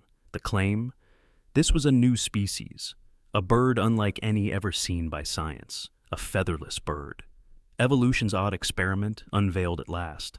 Newspapers pounced on the story. The headlines were bold and breathless. Nature's mystery revealed. Featherless fowl found in the heartland. Images were sketched, stories embellished. People flocked to exhibitions. Some stared in horror, others in fascination. What could this be? A creature from an uncharted jungle? A missing link between reptiles and birds? Or perhaps a sign of nature unraveling? For the curious crowds of the early 20th century, it didn't seem so far-fetched. After all, this was an era of electric marvels, the birth of flight, the theory of relativity. The world was full of the new and the strange. Why not a featherless bird? The exhibitor, a self-proclaimed naturalist, spoke with great authority. He gave it a Latin-sounding name, claimed it had been captured in a remote part of South America, deep in unexplored terrain. He spun tales of an entire species nesting in cliffs, hidden from civilization until now. With scientific language and theatrical flair, he made the absurd sound credible. And for a moment, people believed. But science, true science, is never built on spectacle. It's built on verification, peer review, and rigorous questioning. And it didn't take long for trained zoologists to become suspicious. Some noticed the creature's familiar proportions, the shape of its beak, the way it clucked softly in its enclosure. This wasn't some evolutionary enigma. It was behaving like a chicken. More investigations followed. One zoologist allowed a closer look, made the obvious but damning observation. The bird had feather follicles, stubble even. The so-called featherless species wasn't a freak of nature. It was an ordinary domestic chicken that had been deliberately plucked. The reveal was a mixture of comedy and tragedy. The naturalist had committed no great scientific fraud, at least not in the academic sense. He wasn't a researcher. He wasn't publishing papers. He was an entertainer, a showman exploiting the blurred line between science and spectacle. The featherless bird wasn't about biology. It was about business. It was a hoax, yes, but a profitable one. The crowd's wonder turned to laughter and then to scorn. The exhibit was shut down. The mysterious new species was returned to the coop, perhaps feathering out in a corner, unaware of the storm it had stirred. But the deeper story here isn't about a naked chicken. It's about belief. About how easily people can be drawn into illusion when something is presented with confidence and cloaked in pseudoscience. We want to believe that the world is more mysterious than it seems, that just beyond the veil of the ordinary, there are bizarre creatures waiting to be discovered. And in 1903, without the internet, without rapid peer review or digital archives of zoological records, the public had little recourse but to take the word of a man with a suit, a story, and a chicken behind a curtain. This isn't an isolated case. The history of science and pseudoscience is filled with examples of similar hoaxes. The Fiji mermaid, a monkey torso sewn to a fishtail. The Cardiff Giant, a carved stone giant buried and dug up for profit. Time and again, people have fallen for spectacle dressed as science. What's remarkable is how little it takes. A single artifact, a tooth, a bone, or, in this case, a plucked chicken. But what's more remarkable is how these moments, embarrassing as they are, help shape the guardrails of modern science. They remind us of the necessity for skepticism, for second opinions, for asking uncomfortable questions even when the story is captivating, and they warn us about the seductive power of novelty. Because sometimes, the more absurd a claim is, the more we want it to be true. That's the paradox. The truly unbelievable stories get stuck in our heads. They ignite imagination. And when they come wrapped in authority and spectacle, they can slip right past our critical thinking. The featherless bird was never real. But the reaction it stirred was. The awe, the curiosity, the debate, it all happened. And in that reaction, we can see something very human. Our desire to believe, our vulnerability to appearances, our trust in those who seem to speak the language of science, and yet, true discovery doesn't hide behind curtains. It welcomes inspection. It survives scrutiny. The featherless bird was not science. It was a stage act. And while it's easy to laugh in hindsight, it leaves behind an important lesson. Always question the presentation. Always examine the evidence. Because not every mystery is a miracle. Sometimes it's just a chicken with no feathers. The Cottingley Fairies. In the summer of 1917, in a quiet village in West Yorkshire, England, two young girls wandered into the woods with a borrowed camera. What they returned with would soon captivate the world, divide skeptics and believers, and even deceive one of the most logical minds of the 20th century. Frances Griffiths, aged 10, and her cousin Elsie Wright, 16, claimed that they had photographed something impossible: fairies. Real, winged, dancing fairies. And in the black and white stillness of their photographs, they seemed to have proof. The Cottingley Fairies, as they came to be known, were unlike anything the public had seen before. Not just artistic renderings or folklore told in whispers, but physical evidence, photographs. And, in an age where photography was still considered a kind of truth machine, those images didn't just suggest, they proved. The first image was simple. Frances, kneeling by a brook, gazes serenely into the camera, while four small winged beings frolic on the leaves in front of her.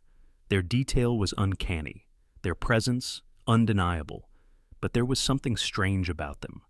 They didn't quite blend with the surroundings. Their outlines were sharp, too clean, almost theatrical. Yet, no one could explain how two young girls living in a modest home could create such an image, especially without digital manipulation, which, of course, didn't exist. The girls produced a second photo, this time of Elsie with a small gnome-like figure. Again, the detail stunned the public. Skeptics raised eyebrows, but the photos soon found their way to someone who saw much more than fairy tale fun. Sir Arthur Conan Doyle, creator of Sherlock Holmes, champion of logic, deduction, and clear-headed reason, was captivated. But Conan Doyle was also a spiritualist, a man deeply moved by the tragedies of World War I, desperate to believe in something beyond the grave. For him, the photographs weren't just charming curiosities, they were signs. Evidence that unseen worlds, invisible to the skeptical eye, might truly exist. In 1920, Conan Doyle published an article in the Strand magazine defending the authenticity of the photos. He was not a fool, nor easily swayed. But grief has a way of weakening the strongest logic. The war had taken so much, a generation lost. He wanted to believe. He needed to believe. And so, he placed his faith in two schoolgirls with a camera. Experts were divided. Some photography professionals saw no evidence of tampering. Others remained suspicious. Kodak refused to certify the images, claiming that, while they saw no sign of manipulation, they could not endorse them as genuine. But the damage, or the magic, had already been done. The story spread. Public imagination ignited. But what truly makes this story endure isn't just the hoax, it's the haunting power of belief. Two girls, through a simple prank, exposed the deep aching hunger in society for mystery, for enchantment, for something more. In a world still reeling from mechanized war and mass death, people weren't looking for facts, they were looking for hope. The kind that fluttered on wings and danced by a stream. For decades, the photographs remained a mystery. The girls insisted they were real. Even as they grew into women, they kept the secret locked tight. It wasn't until 1983, over 60 years later, that the truth finally came out. In a magazine interview, Elsie and Frances admitted what skeptics had long suspected. The fairies were paper cutouts, drawn by Elsie, who had copied them from a popular children's book called Princess Mary's Gift Book. They had propped the figures with hat pins and captured them with careful framing and lighting. Simple, clever, effective. But here's where the story turns again. Even in their confession, Frances insisted that one of the photographs, the last one, was real. That maybe, just maybe, they had seen something. It was as though, after a lifetime tangled in lies and legend, she too couldn't quite let the magic go. And maybe that's the heart of the Cottingley Fairies. Not the photos, not the hoax, but the enduring power of a well-told lie that taps into something deeper than truth. The yearning to believe. Because truth is not always what we want. Sometimes it's what we fear. Cold, empty, rational. But belief? Belief is warm. It glows. It whispers that there is still wonder in the world if we know where to look. The fairies danced in the minds of millions, not because they were real, but because people wanted them to be. In the aftermath of global horror, the idea that fairies still fluttered in English gardens offered something profoundly comforting. It said, not all is lost. Magic remains. Even today, in an age flooded with digital illusions and filters, the Cottingley Fairies remain strangely powerful. We know they're fake, we know. But still, we look. And for a moment, we squint and ask, what if? What if the girls did see something? What if we've grown too cynical, too skeptical, too quick to discard wonder? Because the truth is, we need mystery. We crave the edges of the map, the hidden doors in the garden, the shimmer just beyond sight. Frances and Elsie didn't just trick the world, they held up a mirror to every person who's ever hoped, just once, that something impossible might be real. And maybe, in that way, the Cottingley Fairies were never fake at all. They were real in the only way that matters, in the minds of those who believed. The crisis of the speed of light. For centuries, the speed of light was a mystery, so fast, so elusive that it seemed untouchable. Early thinkers believed it might be infinite. Later, with experiments growing more precise, a number finally emerged. But in the early 20th century, just as science was beginning to crown itself with confidence and precision, a bizarre and unsettling crisis began to unfold. A crisis that shook the very bedrock of physics. A crisis of the speed of light. At the time, physics had reached a golden moment. Einstein had just proposed his theory of special relativity in 1905, which declared the speed of light not only constant, but the cosmic speed limit of the universe. It was not merely a measurement, it was a foundation. Everything from the bending of space-time to the mass energy equivalence of ELMC2 depended on the unwavering precision of light's velocity, 299,792,458 meters per second. But then, something strange started to happen. Throughout the 1920s and 1930s, experimentalists across the globe began making new, increasingly refined measurements of light speed. These weren't fringe scientists. They were respected researchers working with cutting-edge technology, using interferometry, time-of-flight calculations, and rotating mirror setups. But their results began to drift. Some found light speed slightly higher, others slightly lower. It wasn't a massive deviation, just a few dozen kilometers per second. But it was enough. Enough to whisper that something might be wrong. And for physicists, even a tiny crack in a constant could shatter the entire structure of modern theory. Panic at first was quiet. Whispers in university halls, debates behind closed doors, but the inconsistencies wouldn't go away. In the 1930s, reports emerged of light slowing down. Then, a few years later, other groups claimed it was speeding up. Between 1928 and 1945, recorded values for the speed of light fluctuated, sometimes beyond the margin of error. To some, it looked like a drift, a curve, a changing constant. The very idea was heresy, and if the speed of light wasn't constant, The implications were terrifying. Einstein's theories would collapse.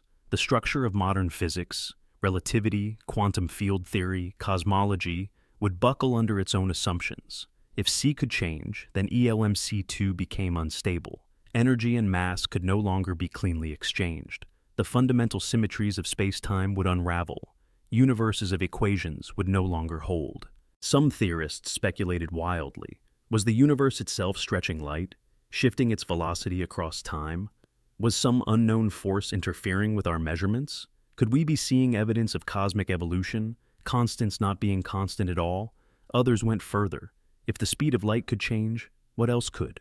Gravity? Time? The rules of causality itself? The crisis deepened during World War II, when global collaboration in science stalled. Researchers were isolated. Instruments fell out of calibration. Wartime urgency and secrecy reduced transparency. And so, the data points kept trickling in, inconsistent and alarming.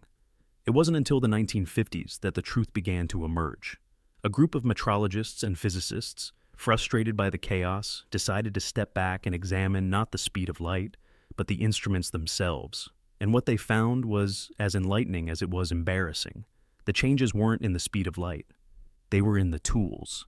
Many of the measurements taken during that period had relied on standard meters, metal bars stored in vaults, assumed to be immutable lengths. But in reality, these bars had been subject to expansion, contraction, atmospheric changes, and even microscopic warping over time. Others used frequency-based methods, which depended on atomic clocks that, at the time, were still evolving in precision. The discrepancies, the apparent drift, was an illusion, a byproduct of instrument error, environmental interference, and systemic uncertainty. The speed of light had never changed. We had. As the fog lifted, the scientific community reeled, not in disgrace, but in reflection.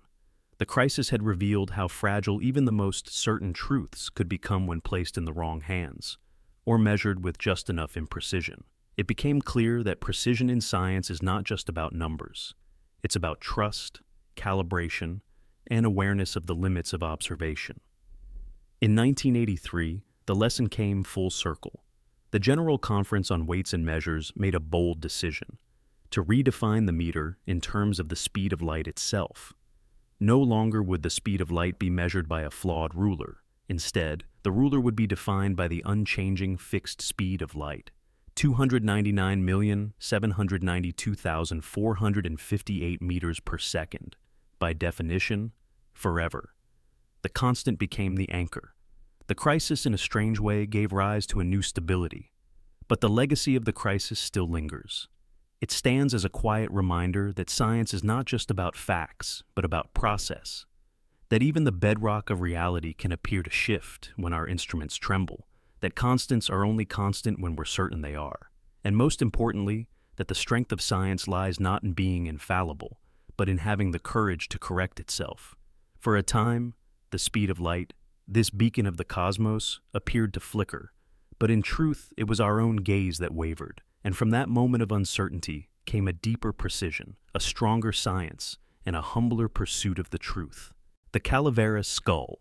In the year 1866, deep within the Sierra Nevada foothills of California, a miner searching for gold would uncover something that would shake the foundations of American archaeology. It wasn't a precious metal or a forgotten fossil, it was a human skull. Buried beneath layers of volcanic debris and ancient rock, this skull, known as the Calaveras Skull, would spark a controversy that would span decades and challenge everything scientists thought they knew about the history of mankind in the Americas. The story begins in Calaveras County, at a time when the California gold rush was still echoing across the West. Miners were digging deep into the earth, often turning up more than just gold: fossilized animals, petrified wood, remnants of a much older world. But on that day, one miner brought to the surface something extraordinary: a human skull embedded in a layer of gold-bearing gravel, some 130 feet below the surface, under layers of lava flows estimated to be millions of years old. The implications were staggering.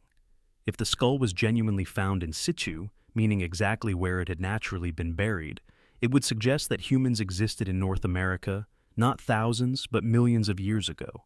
That was a direct contradiction to the accepted timeline of human migration, which placed the arrival of humans in the Americas no earlier than about 15,000 years ago. The skull found its way to Dr. Josiah Whitney, the California state geologist and a respected figure in American science. Whitney examined it and quickly published his conclusion.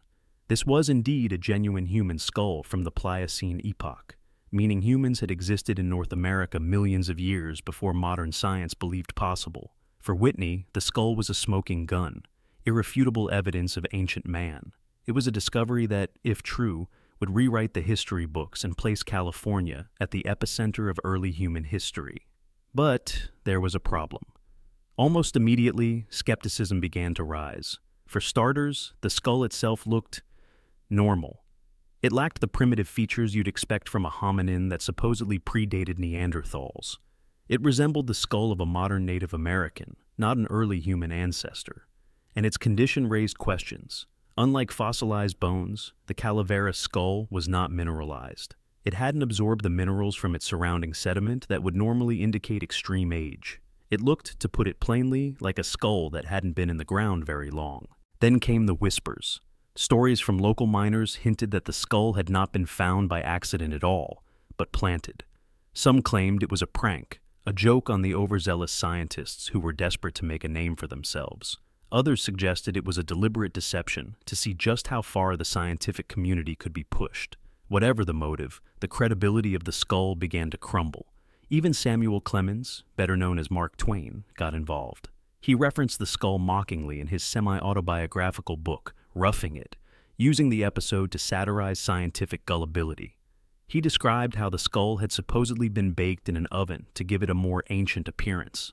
The public laughed, but many scientists did not. Despite mounting doubts, Josiah Whitney stood by his claim until his death. He believed the evidence supported his conclusion, but as scientific methods advanced, new examinations of the skull were conducted. In the 20th century, radiocarbon dating, an innovation Whitney never had access to, was used to test the age of the Calaveras Skull.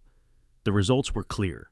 The skull dated to only a few hundred years ago, possibly from a Native American individual who had died not long before European contact.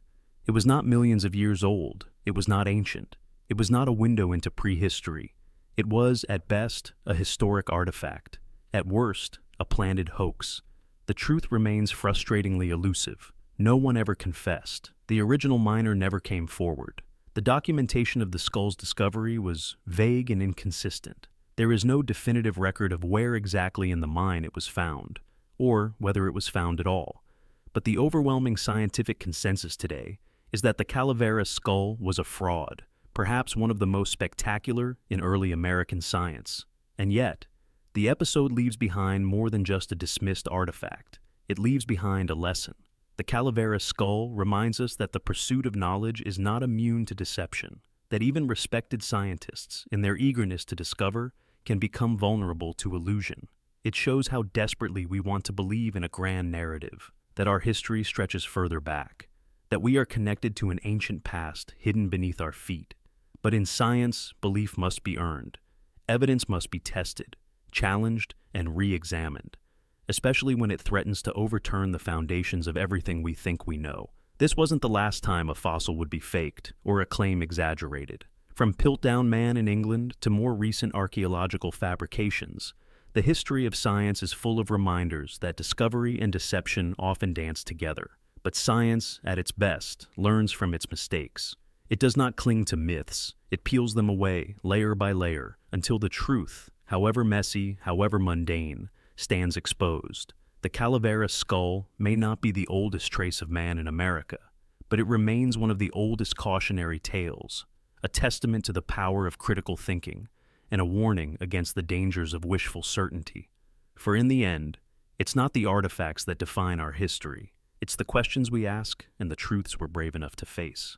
The Discovery of Vulcan. There was a time when some of the finest minds in astronomy believed in a planet that doesn't exist. A planet so close to the sun, it defied normal observation. A hidden world named Vulcan, not the birthplace of Spock, but a theoretical world once accepted as scientific fact. It was a mistake, a beautiful, logical, perfectly constructed error. and it reveals just how easily science, when guided by the unknown, can walk confidently into illusion. To understand Vulcan, we have to begin with Mercury. In the 19th century, astronomers had mapped the movements of the planets with astonishing precision. Newton's laws were the guiding force behind celestial mechanics. Using nothing more than mathematics and observations, they could predict the orbits of the planets, the timing of eclipses, the position of comets. The solar system, as far as science was concerned, had been conquered. But Mercury didn't behave. It moved just slightly out of sync with Newtonian predictions. Its perihelion, the point where it's closest to the Sun, was shifting in a way that couldn't be fully explained. Over time, astronomers noticed that the orbit was precessing faster than expected. A small discrepancy, yes, but it was persistent. It was measurable. And it was a problem. In Newtonian physics, when something doesn't behave as expected, the cause is often unseen mass, gravitational influence from something nearby. That's how Neptune was discovered. When Uranus showed irregularities in its orbit, astronomers hypothesized a further planet tugging at it. They looked where the math told them, and they found Neptune. Now they applied the same logic to Mercury. If its orbit was being disturbed, perhaps another object was responsible.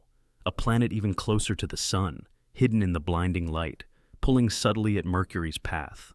They gave it a name, Vulcan. It fit perfectly.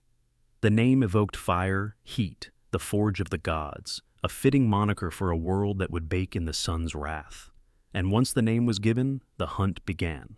In 1859, a respected French astronomer named Urbain Le Verrier, the same man who had predicted Neptune's existence, announced that a small object had been observed transiting the sun. A physician named Edmond Lescarbault had reported seeing a tiny black dot crossing the solar disk.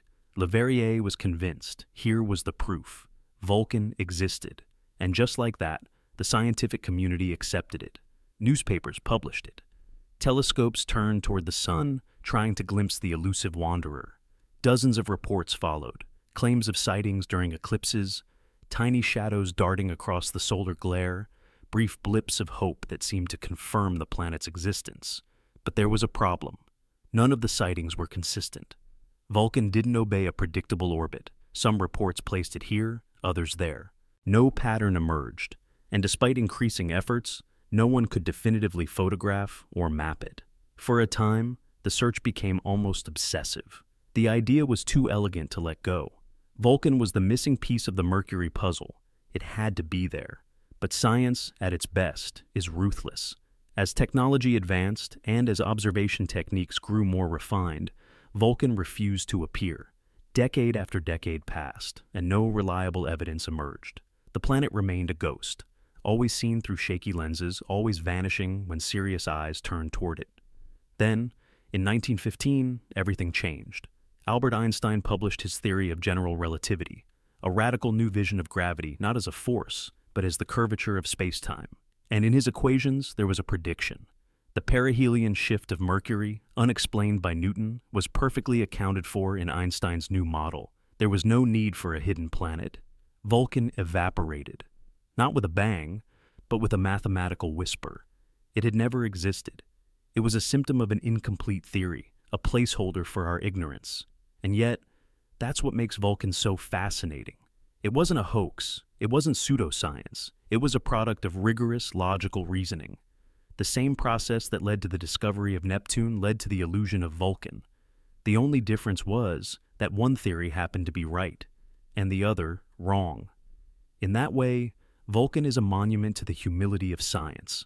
It reminds us that even the most rational minds, guided by the best data available, can be led astray, that the map is not the territory, that the truth doesn't owe us consistency. It demands patience. Even after Einstein, some still clung to Vulcan, hoping for a remnant, a rock, an asteroid, something, to validate the years of belief. But over time, the silence became undeniable. The region between Mercury and the Sun is now watched by satellites and space telescopes with precision Le Verrier could only dream of. There is no Vulcan. There never was. But perhaps it served its purpose.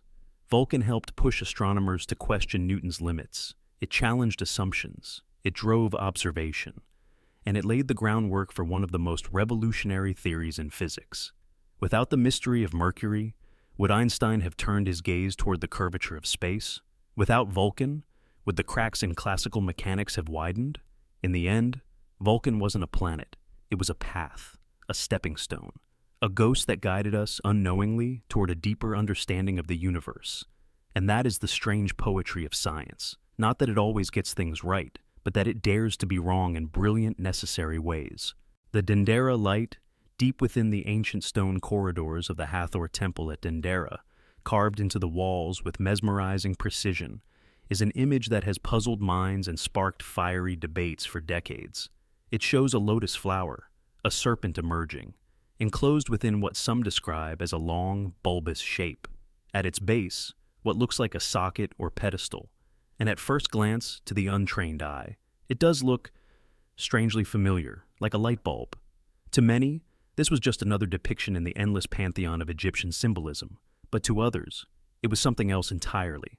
Evidence, a sign that the ancient Egyptians possessed a secret knowledge, a lost technology, electrical lighting, thousands of years before Edison. This, they claimed, was the Dendera Light. The theory exploded into public imagination in the 20th century, driven by fringe historians, ancient astronaut theorists, and sensational books promising to rewrite everything we thought we knew about history. They said, look, these are not metaphorical carvings, they are technical diagrams. The coiled snake is the filament, the bulb encloses it, the pedestal is the power source. They even point to a cord-like shape beneath the figure, interpreting it as a cable delivering electricity. In the age of modern tech, where we see electrical devices every day, the image is persuasive. Our minds instantly seek patterns, familiar shapes, and this carving fits neatly into that desire to find the extraordinary in the ancient. But the truth is far more grounded. Academic Egyptologists overwhelmingly reject the idea that these carvings represent ancient light bulbs, not because of a conspiracy, not because they're suppressing hidden knowledge, but because the actual evidence, the full cultural, religious, and archaeological context, points to something else entirely. What is seen in the Dendera relief is not a light bulb, it's a symbolic representation of Egyptian mythology. The serpent emerging from the lotus flower is known as Harsamtis, Horus the Uniter. In Egyptian mythology, he is shown being born anew each day, emerging from the sacred lotus, symbolizing life, resurrection, and cosmic balance. The oval enclosure? It isn't glass. It's a stylized depiction of a womb or an egg, a container of life energy, not electricity. The so-called pedestal is a djed pillar, a common symbol in Egyptian art representing stability and the backbone of the god Osiris. These are not components of a circuit. They are metaphors layered in centuries of spiritual belief. Still, believers push back.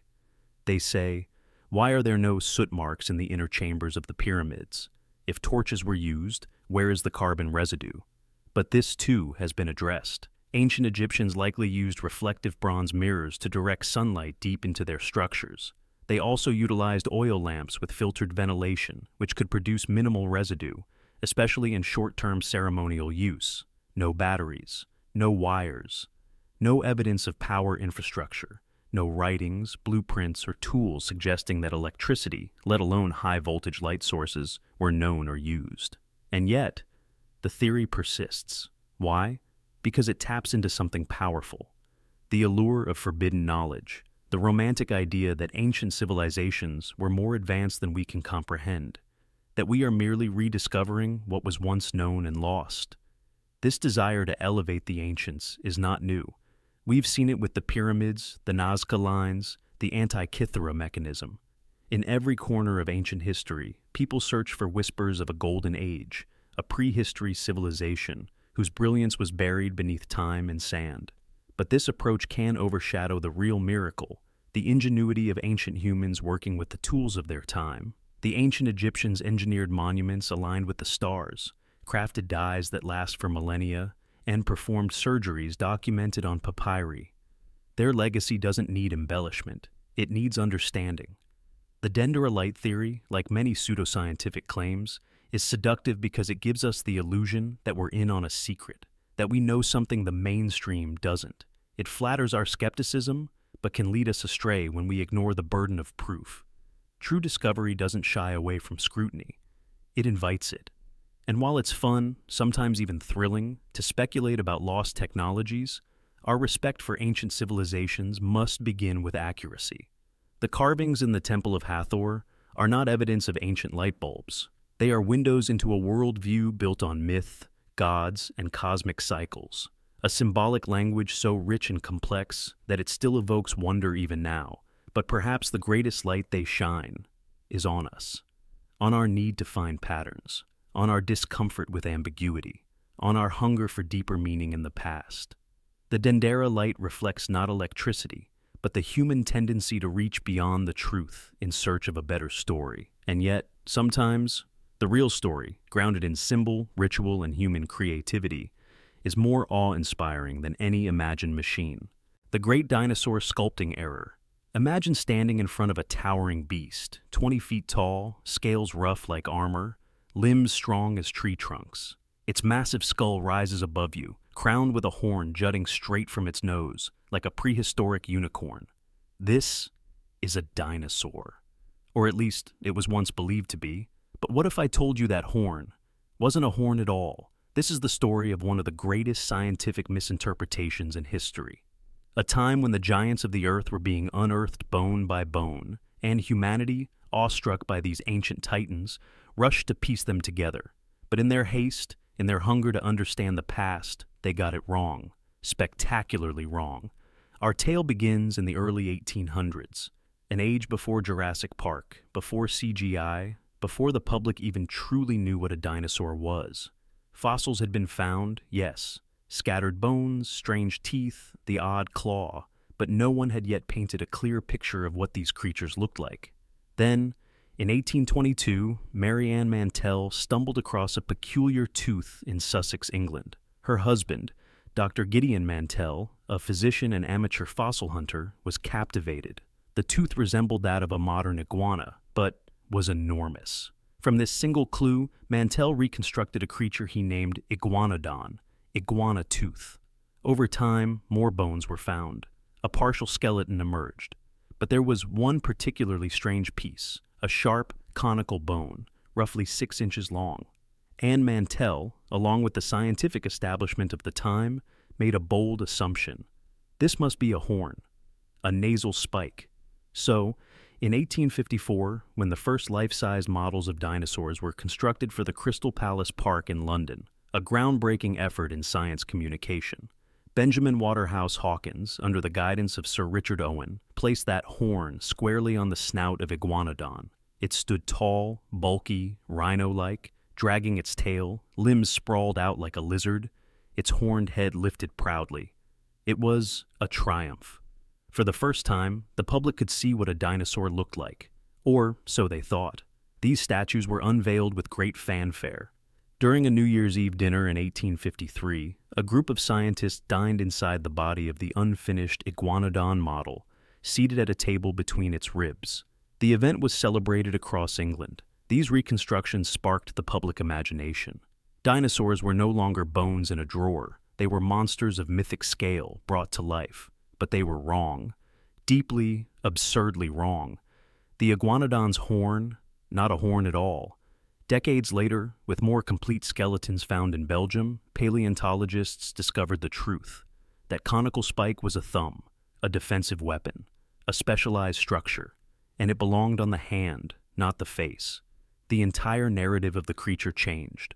The tail was not a heavy, dragging appendage. It was lifted off the ground for balance. The limbs were more upright, the posture dynamic. The Iguanodon had evolved, at least in our minds, and this wasn't an isolated mistake. Early reconstructions were riddled with errors. The Megalosaurus was once imagined as a hulking quadruped, lumbering like a crocodilian bear. The Stegosaurus was once drawn with its plates flat along its back like armor, rather than upright for thermoregulation and display. The Brontosaurus, once hailed as the thunder lizard, was mistakenly given the skull of an entirely different species, and wasn't even recognized as a separate genus for years. These mistakes weren't born from ignorance, but from ambition, from the overwhelming desire to breathe life into stone, to tell the story of Earth's distant past with limited evidence and unbridled imagination. And to their credit, those early paleontologists did the best they could with the fragments they had. But the danger of interpretation, of assumption disguised as certainty, was never clearer. It raises an uncomfortable question. What are we getting wrong today? Science is not static. It is a moving target, always shifting, always revising, always questioning its own conclusions. What we believe today with absolute confidence may be tomorrow's cautionary tale. The iguanodon horn serves as a fossilized reminder that discovery is not the end of knowledge, it is the beginning of humility. But the beauty of science lies in its self-correction. As techniques evolved, CT scanning, computer modeling, advanced excavation, so did our understanding. The dinosaurs transformed, no longer sluggish reptiles, but agile, complex, even bird-like beings, covered in feathers, social, intelligent, bizarre. Far from fading into myth, they became even more wondrous. And yet, those old models still stand in Crystal Palace Park, silent sentinels to the errors of the past, and maybe they should remain, not as relics of failure, but as monuments to curiosity, to the courage to imagine, to the willingness to be wrong.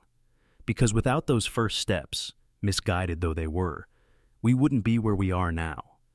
Every mistake was a necessary fossil in the bedrock of understanding. So, the next time you see a dinosaur in a museum or in a film, remember, that creature's story wasn't just buried in stone, it was shaped by human hands. Hands that guessed, that dreamed, that drew horns where thumbs should be. The story of the great dinosaur sculpting error is not just about getting it wrong, it's about daring to try when the past gives you only fragments, and about the humility to reshape your vision when new bones emerge. Because in science, the greatest discoveries often begin with a mistake. The Drake's Plate hoax. In the quiet hills of Northern California, under the endless blue of the Pacific sky, a piece of brass changed history. It seemed like the kind of discovery that historians dream about. A tangible artifact from one of the greatest explorers in history. A plate, weathered by time, etched with a message from the 16th century. It read, "Drake was here." And for decades, the world believed it. It was hailed as proof that Sir Francis Drake had indeed landed on the California coast during his voyage in 1579. But beneath that golden sheen lay a lie, carefully crafted, masterfully delivered, and accepted for 40 years.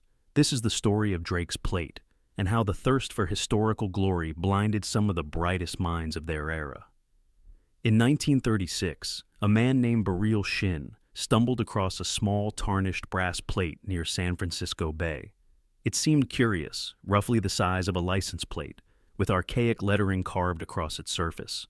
Shin, intrigued, brought the plate to local historians, and that's where things took a turn. The plate appeared to match descriptions of a long-lost artifact, said to have been left behind by Drake's crew when they claimed California for England during their circumnavigation of the globe. For years, scholars had speculated about Drake's exact landing point. Some said Oregon. Others leaned towards Southern California. But if the plate was real, it placed Drake right in the San Francisco Bay Area, centuries before the gold rush, before Spanish missions, before California was even a whisper of a state. The artifact, if genuine, would be one of the oldest European relics ever found on the American West Coast. And the experts were eager, too eager. Herbert Bolton, a renowned historian and director of the Bancroft Library at the University of California, was among the first to see the plate. Bolton had long believed that Drake had landed in California, and now, in his hands, was what looked like irrefutable proof. He declared it authentic almost immediately, and soon the University of California acquired it. The announcement was made with fanfare. The plate was placed on display. Textbooks were updated. Scholars celebrated. For Bolton and others, it was vindication. But for a handful of pranksters, it was something else entirely. An elaborate joke, now spiraling far beyond their control. You see, the plate wasn't ancient. It wasn't even particularly clever. It had been created as a prank, likely in the early 1930s, by members of the fraternal group known as E. Clampus Vitus, a whimsical organization of amateur historians, eccentrics, and jokers with a flair for the theatrical. They crafted the plate using modern brass, inscribed it with a message in faux Elizabethan English, and planted it in a location where they knew historians might find it. The joke was meant to be harmless, maybe even educational, but when Bolton took the bait, they said nothing. Why? Because by then, the hoax had grown too large. To admit it was to humiliate one of the most respected historians in the country. The pranksters were caught in a trap of their own making, and so the lie endured. For decades, the plate was studied, cited, revered, and yet there were cracks, literal and metaphorical. Metallurgists raised concerns. The brass seemed too pure for the 16th century. The engraving style didn't quite match. A microscopic analysis revealed machine marks inconsistent with old tools. But the authority of Bolton and others held firm. Doubt was dismissed as academic jealousy or over-skepticism. It wasn't until the late 1970s that the House of Cards finally collapsed. In 1977, a thorough scientific examination was conducted by metallurgists at Lawrence Berkeley Laboratory. They analyzed the brass's chemical composition and determined, definitively, that it was modern. Not just modern, it was made with 20th century techniques using zinc levels that didn't exist in Drake's time. The results were damning. And finally, the truth came out. The pranksters, now old men, began to confess. They had tried, in subtle ways, to tip off historians over the years. They'd made jokes, dropped hints, even left cryptic messages, but nobody had listened. Because the plate told a story people wanted to believe. It confirmed national pride. It gave California a heroic origin tale. It placed England, not Spain, at the start of the state's European history. And most importantly, it offered tangible proof in a field that often lacked physical evidence. In the rush to claim certainty, the scientific process was bypassed. Critical thinking gave way to wishful thinking. Drake's plate now sits in a case not as a relic of the Elizabethan era, but of our own, a symbol of how easily truth can be shaped by desire, of how expertise, when wrapped in authority, can miss the obvious, and how a simple joke can spiral into an academic legacy built on a lie. But this isn't just a story of embarrassment. It's a lesson in humility, in the importance of skepticism, peer review, and scientific rigor. It reminds us that history is not a treasure chest to be filled with whatever fits, but a mirror we must examine, even when the reflection is uncomfortable. Drake may well have landed on California's coast, but that plate wasn't his message to the future. It was ours. A message about how we crave validation, how we hunger for connection to the past, and how easily we can be led astray when a story is just too perfect to question. For 40 years, a piece of brass told a lie. Not because it was convincing, but because we were willing to believe. The electric universe theory. Imagine a universe not governed primarily by the silent pull of gravity, but instead by the crackling power of electricity. Picture galaxies not held together by invisible dark matter, but by vast electric currents, arcing across the void of space. This is the vision offered by a fringe theory known as the electric universe, a model that dares to challenge one of the most fundamental assumptions in modern astrophysics. Intriguing, yes, revolutionary if true. But beneath its surface lies a tangled web of misinterpretation, selective evidence, and ultimately, scientific failure. At its core, the electric universe theory proposes that electromagnetic forces, not gravity, are the dominant force shaping the large-scale structure of the cosmos. Its proponents argue that plasma, the fourth state of matter, consisting of charged particles, is the key to unlocking the mysteries of the universe. They claim that stars are not powered by nuclear fusion, but by vast electrical discharges, that the sun itself is a giant electrode, not a nuclear furnace, that galaxies spin not because of the warping of space-time, but because of electromagnetic circuits flowing across cosmic filaments, and that planetary craters are not the result of impacts, but of ancient cosmic lightning strikes. The theory finds its roots in the works of early 20th century electrical engineers and plasma physicists, figures like Christian Birkeland and Hannes Alfvén, who explored the role of electromagnetic forces in space. Their contributions were real and profound. Birkeland currents, for example, are real streams of charged particles that flow along magnetic field lines, and Alfvén waves help explain how energy travels through plasma.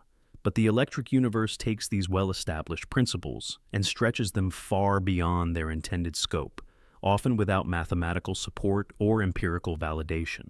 Take, for example, the sun. The electric universe argues that the sun is not fueled by fusion reactions at its core, but by electrical currents flowing into it from the galaxy.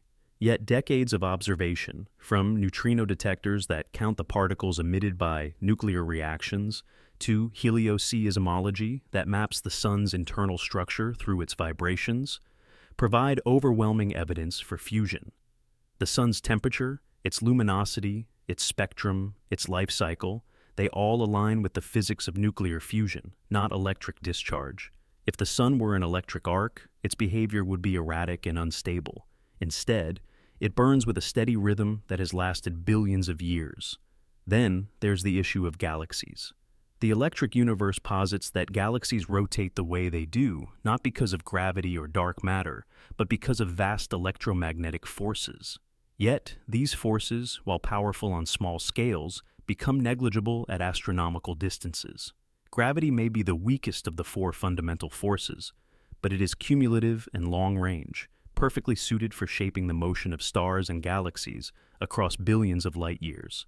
Electromagnetic forces, on the other hand, cancel out over large distances because they come in both positive and negative charges. Gravity only attracts, it builds, it clusters, it pulls. That's why it's the architect of the cosmos. The electric universe also dismisses dark matter, something that standard cosmology leans on heavily to explain why galaxies hold together despite their visible mass being insufficient. Critics of dark matter are right to point out that we haven't yet directly detected it, but the evidence for its existence is overwhelming.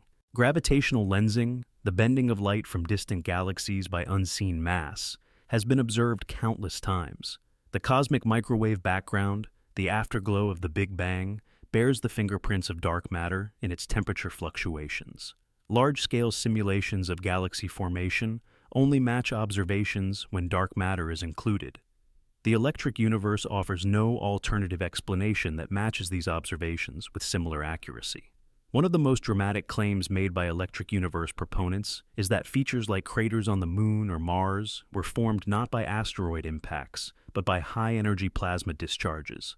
According to this view, massive bolts of cosmic lightning scarred planetary surfaces during ancient electrical battles. But the evidence for impact cratering is immense. Shocked quartz, melt glass, layered ejecta, and even the leftover fragments of the impacting bodies themselves. We've observed cratering in real time, on the Moon during lunar missions, and even on Jupiter's moon Ganymede from comet collisions. The idea that these features are electrical scars ignores the physical and chemical evidence left behind. The appeal of the electric universe is emotional as much as intellectual.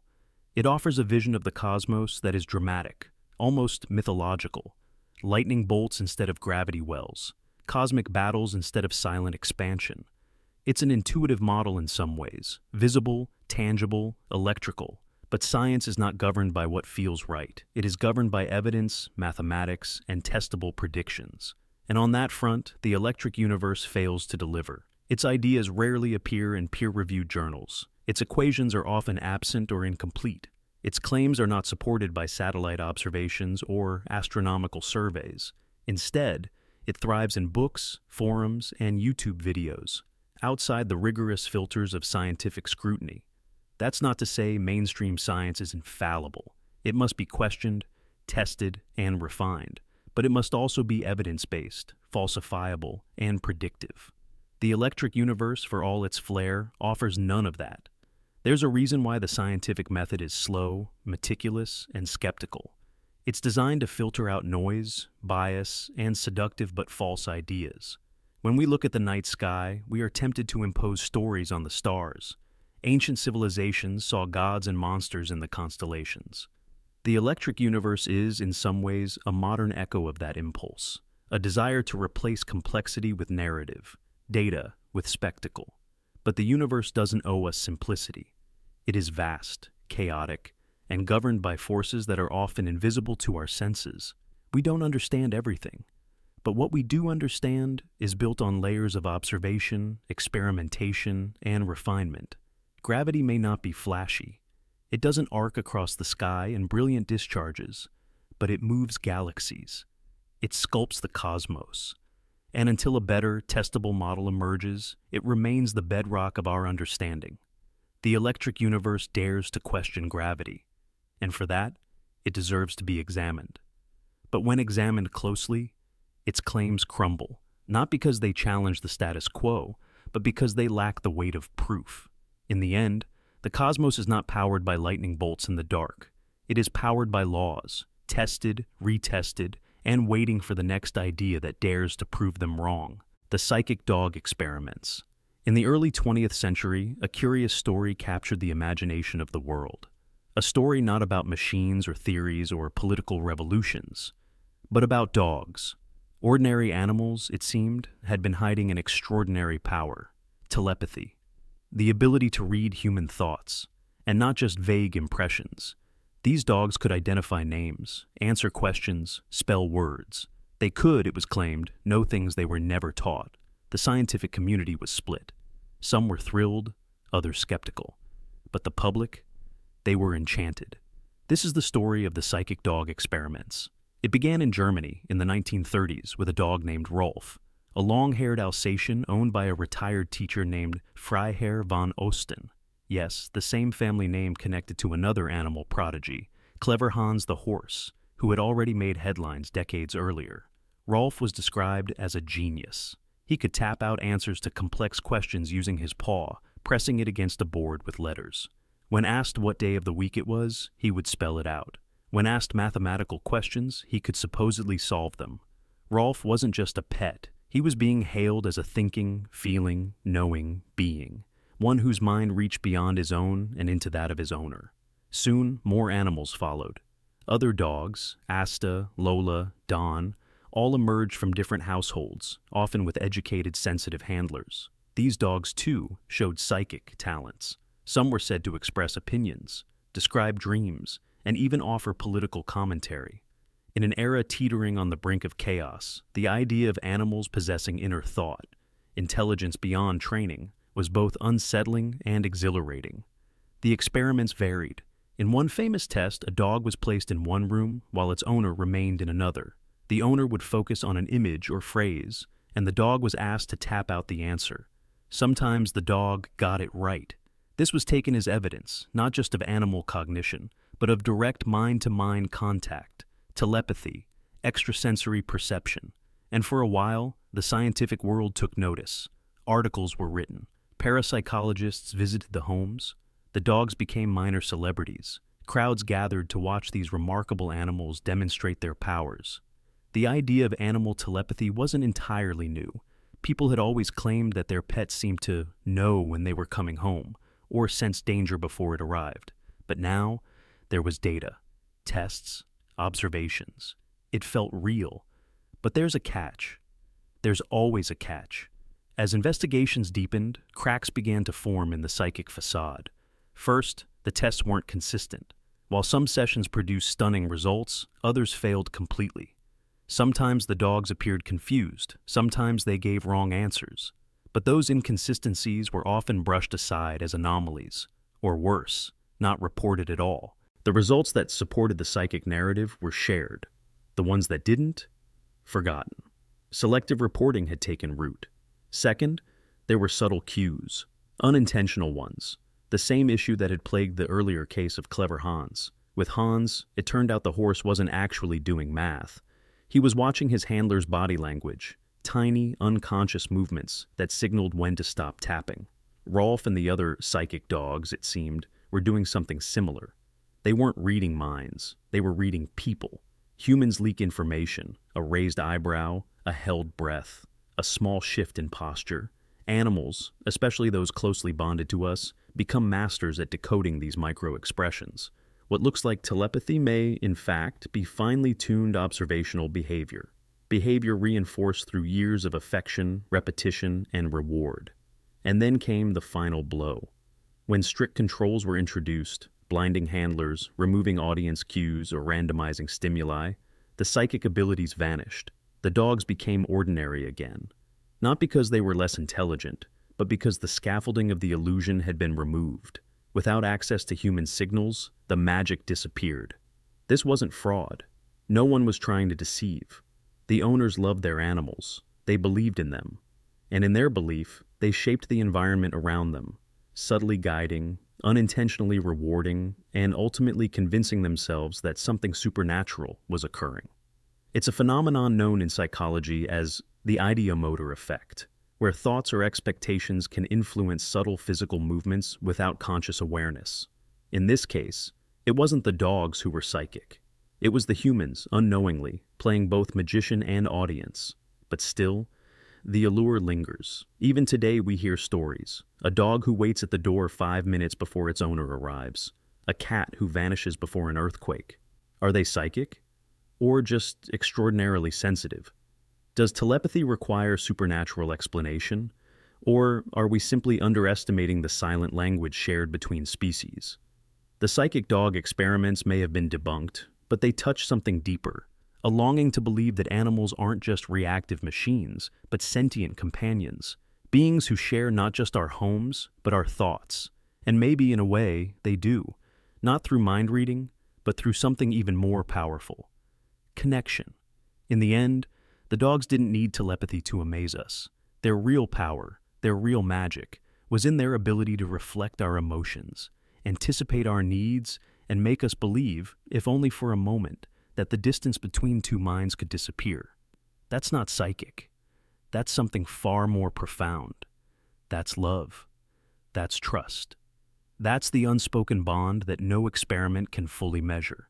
And in that sense, the psychic dog experiments were not a failure. They were a reminder that sometimes what we mistake for mystery is just a deeper form of understanding. The Shroud of Turin, dating error, in a darkened cathedral in Turin, Italy, encased in glass and mystery, lies one of the most controversial and revered relics in all of Christendom, the Shroud of Turin, a long strip of linen faintly bearing the image of a man, crucified, wounded, beaten. For centuries, it has inspired awe, devotion, and fierce debate. Is this the burial cloth of Jesus Christ, or a masterful medieval forgery? For the faithful, the shroud is a sacred relic, a physical link to the crucifixion. The faint sepia-colored image, so delicately imprinted into the fabric, has been interpreted as a miraculous photograph of Christ's final moments, his suffering, his death, and possibly his resurrection. But for scientists, that image posed a challenge. How was it made? And more importantly, when? In 1988, the Vatican allowed a groundbreaking test: radiocarbon dating. 3 independent labs, Oxford, Zurich, and Arizona, were selected. Under controlled conditions, they each received a sliver of the shroud, not from the center, but from an edge, a corner, a piece thought to be original. The results were clear. All 3 labs agreed. The cloth dated to between 1260 and 1390 AD, not the time of Christ. The time of cathedrals, knights, and relic sellers. The implications were seismic. For many, it was the final word. The shroud was a pious fraud, a relic crafted during the height of the medieval obsession with holy objects, designed to inspire faith and attract pilgrims. Museums labeled it a forgery. The media broadcast the verdict. Skeptics felt vindicated. The mystery, they said, was solved. But others weren't convinced. Critics of the carbon dating pointed to several issues. First, the sample site.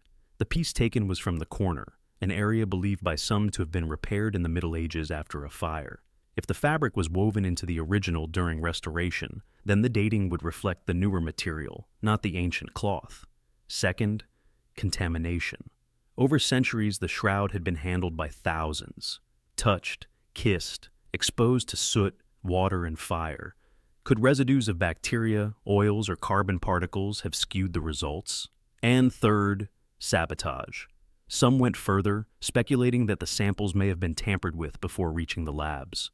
It's an accusation without concrete evidence, but one fueled by the high stakes of the test and the passion surrounding the relic. In the decades since, more sophisticated analyses have reopened the debate. Researchers have examined pollen grains embedded in the cloth, grains native to ancient Palestine, bloodstains showing high levels of bilirubin, consistent with trauma. Image analysis has revealed a 3-dimensional depth to the markings, impossible to replicate with paint or dye. No pigment, no brush strokes, no directionality. Still, none of this proves the shroud is 2,000 years old. But it makes one thing clear: the mystery remains. And that mystery cuts deeper than science. It exposes the tension between faith and evidence, between empirical certainty and the power of belief.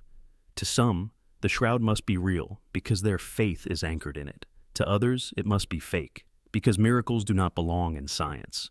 But perhaps we've been asking the wrong question. Maybe the shroud is not a test of carbon, but a test of perception. What do we choose to see when evidence and emotion collide? The story of the Shroud of Turin is not just about cloth and carbon.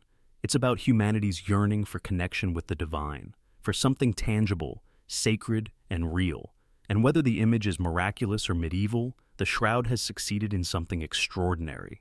It has endured, not just in a cathedral, but in the hearts and debates of millions. The carbon dating was not a final verdict. It was a moment in an ongoing journey. Because when it comes to relics that touch the soul, science can measure the threads, but never the meaning they carry. And perhaps that is the shroud's greatest power. Not the image it holds, but the questions it refuses to answer. The hollow earth theory. Beneath our feet lies molten rock, a churning core of iron and nickel, a fiery engine that drives the very magnetic field protecting our fragile blue sphere. That's what modern science tells us. That's what seismic data confirms. That's what textbooks have long proclaimed. But not everyone agrees. There exists a belief, persistent, strange, and surprisingly enduring, that the earth is hollow. That beneath the crust is not fire, but vast chambers, open landscapes, inner worlds. That somewhere, perhaps at the poles or deep within hidden caverns, are entrances to this subterranean realm.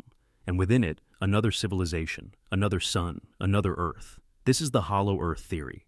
A tale not born from fantasy, but once proposed as serious science. And though debunked 100 times over, it continues to echo through conspiracy forums, speculative fiction, and whispered beliefs. Why? Because it's more than a theory, it's a story, a seductive, expansive myth that dares to challenge everything we think we know about the world beneath our feet. The origins stretch back to the late 17th century. In 1692, Edmund Halley, the same Halley who gave his name to the famous comet, suggested something truly radical. He proposed that Earth might consist of a hollow shell with multiple inner concentric spheres, each possibly capable of supporting life. He wasn't imagining magic or monsters. He based it on magnetic anomalies, trying to explain why compass readings sometimes behaved erratically. In his mind, a scientific explanation was needed, and in the absence of firm data, imagination stepped in. But it didn't stop there. In 1818, a former U.S. Army officer named John Cleves Sims Jr. took Halley's idea and amplified it. He declared that not only was the Earth hollow, but that there were massive openings at the North and South poles, vast portals into this inner world. He even petitioned Congress for funding to mount an expedition to find these entrances. He distributed flyers, wrote essays, recruited followers. Though ridiculed by many, Sims inspired an almost cult-like following. The belief was no longer a fringe curiosity. It was a movement. Others joined the chorus. Fiction writers, occultists, and mystics all reimagined the hollow earth in new forms. Jules Verne's journey to the center of the earth brought the concept to literary life. Inside, he envisioned prehistoric jungles, oceans, and beasts forgotten by time. Later, other authors and theorists imagined inner worlds ruled by advanced beings, enlightened societies untouched by the corruption of the surface. For some, it was not just scientific curiosity, it was spiritual. And then came the twist. In the 20th century, as aviation and polar exploration advanced, some conspiracy theorists claimed that expeditions to the poles had discovered entrances, massive holes visible from the air, only to be covered up by governments. The most persistent tale surrounded Admiral Richard E. Byrd, a decorated American explorer who led several missions to Antarctica. A fabricated version of his diary claimed that he flew into the Earth's interior through a hole at the South Pole, where he met beings from a subterranean civilization who warned of humanity's destructive ways. There's no evidence for this, no official record, no log entry that confirms the story. And yet, it persists. Because the hollow earth theory doesn't thrive on data, it thrives on doubt. It appeals to a very specific human tendency, to mistrust the known, to suspect that the official story is only a facade, that behind every locked door is a hidden chamber, and beneath every surface, another layer waiting to be revealed. It's not unlike other conspiracy theories, flat earth, moon landing denial, but hollow earth is different. It doesn't just reject science, it builds a new world in its place. A better one, a place where lost civilizations thrive, where ancient wisdom endures, where escape from modern chaos is possible. For some, it becomes a kind of utopia, a refuge. And yet, the reality is far less magical. Modern geology, backed by overwhelming evidence, shows the Earth's interior is solid in parts, molten in others. Seismic waves from earthquakes, rippling through the planet, allow scientists to model its layers with incredible precision. There is no inner sun, no vast caverns teeming with life, no entrance at the poles, just ice, rock, pressure, heat. But the hollow Earth theory lingers. Not because it's plausible, but because it's powerful. It's the same reason people are drawn to myths of Atlantis, or aliens building pyramids. These ideas don't survive on logic. They survive on longing, on a yearning to believe that there is more, something hidden, something magical, just beneath the surface. They offer wonder in a world increasingly stripped of it. Ask yourself, why do we dream of lost worlds, of realms untouched by history or decay? Maybe because we sense something missing from our own. Maybe because the Earth feels too known, too conquered, too mapped. And the idea that it might still hold secrets, that it might still surprise us, is intoxicating. The hollow Earth is not just a theory, it's a canvas, a myth we keep painting over, a mirror reflecting our fears and fantasies, our mistrust of authority, our craving for mystery, our desire to escape. So the next time you hear someone claim the Earth is hollow, don't just laugh, look deeper, because beneath that belief, beneath that impossible world, is something very real, a glimpse into the human mind, into our need to question, to dream, to build castles inside the impossible. Because even when the Earth is solid, the imagination is infinite. The face on Mars. In the vast rust-colored silence of the Martian surface, a shadow was cast that would ignite imaginations for decades. It was 1976, and NASA's Viking 1 orbiter was drifting high above Mars, snapping black and white images of a world no human had ever touched. Most of the photographs were desolate, dusty, filled with wind-carved ridges and dry valleys. But one photo, frame 35A72, was different.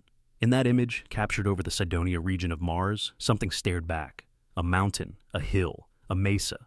But from the right angle, under the right lighting, it looked like something else entirely. A human face, a colossal visage carved into the Martian soil. 2 eyes, a nose, a mouth, a face gazing skyward across the planet's barren plains. To some, it was a trick of light. To others, it was proof, evidence. A monument, perhaps, left behind by an ancient alien civilization. A message across time. The face on Mars, as it became known, slipped quickly from scientific curiosity into cultural obsession. The media jumped on it. Headlines screamed of extraterrestrial architects. The public was captivated. After all, we're wired to see faces, in clouds, in tree bark, in the static of old televisions. It's called pareidolia, the brain's tendency to impose meaning where there is none. But this was on another planet. This was something different, or so it seemed. NASA, at first, tried to calm the waters. They released statements suggesting the face was just an illusion, a trick of shadows and resolution. But the grainy quality of the original image only fed the flames. The lack of clarity was fertile ground for speculation. Books followed. Documentaries. Theories. Some claimed it was a Martian sphinx, aligned with astronomical markers. Others said it resembled ancient Egyptian statues, suggesting a shared cosmic origin between Earth and Mars. For decades, the face on Mars remained a symbol, not just of alien mystery, but of something deeper. Our longing to find meaning in the void. Our need to believe that we are not alone. That somewhere out there, another intelligence had walked across red dust and carved their likeness into stone. But in 1998, the illusion broke. NASA's Mars Global Surveyor returned to Cydonia with a better camera, higher resolution, more detail, and when the image came through, it shattered the myth. The face was gone, or rather, it had never been there. What once looked like eyes were now just rocky depressions. The mouth became an uneven ridge. The human shape evaporated into a perfectly ordinary Martian mesa, eroded, jagged, indistinct. The monument was a mirage, And again in 2001, with even clearer imagery, the Mars Odyssey spacecraft confirmed the truth. There was no alien face, no ancient monument, just a hill, warped by shadows and low-resolution photography, twisted by the human mind into something familiar. But that didn't kill the story. For some, the clearer photos were themselves suspect. Claims of government cover-ups surfaced. People argued that the original image showed a real structure, and that NASA was hiding something. Conspiracies evolved. Were there other formations nearby? Pyramids, cities, temples? Was Mars once home to life like ours? The face on Mars became more than a photo.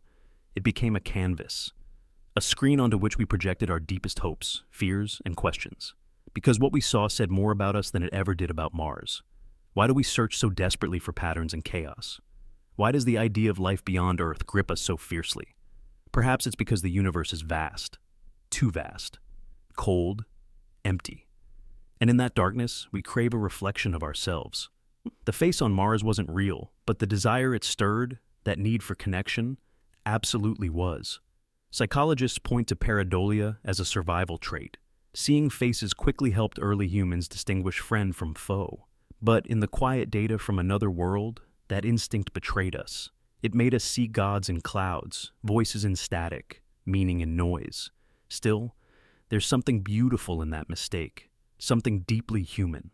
That even as we reach out into the stars, we carry with us the same ancient fears and longings. We are explorers, yes, but also storytellers, dreamers. And in that one grainy image from 1976, the universe gave us a mirror, a moment to imagine, to hope. Today, the face on Mars is a footnote in planetary science, but in the hearts of many, it remains a monument, not of Martian engineering, but of human imagination.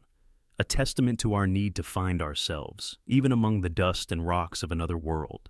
It's gone now, that illusion, faded under sharper lenses and better light, but in that fading lies a deeper clarity.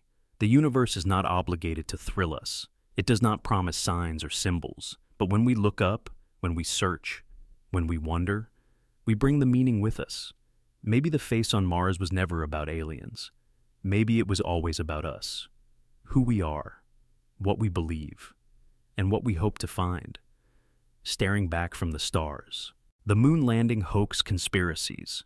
In 1969, as millions of people around the world watched their television screens in awe, a ghostly image appeared. A man descending a ladder, stepping onto a dusty gray surface, and speaking words that would echo through history.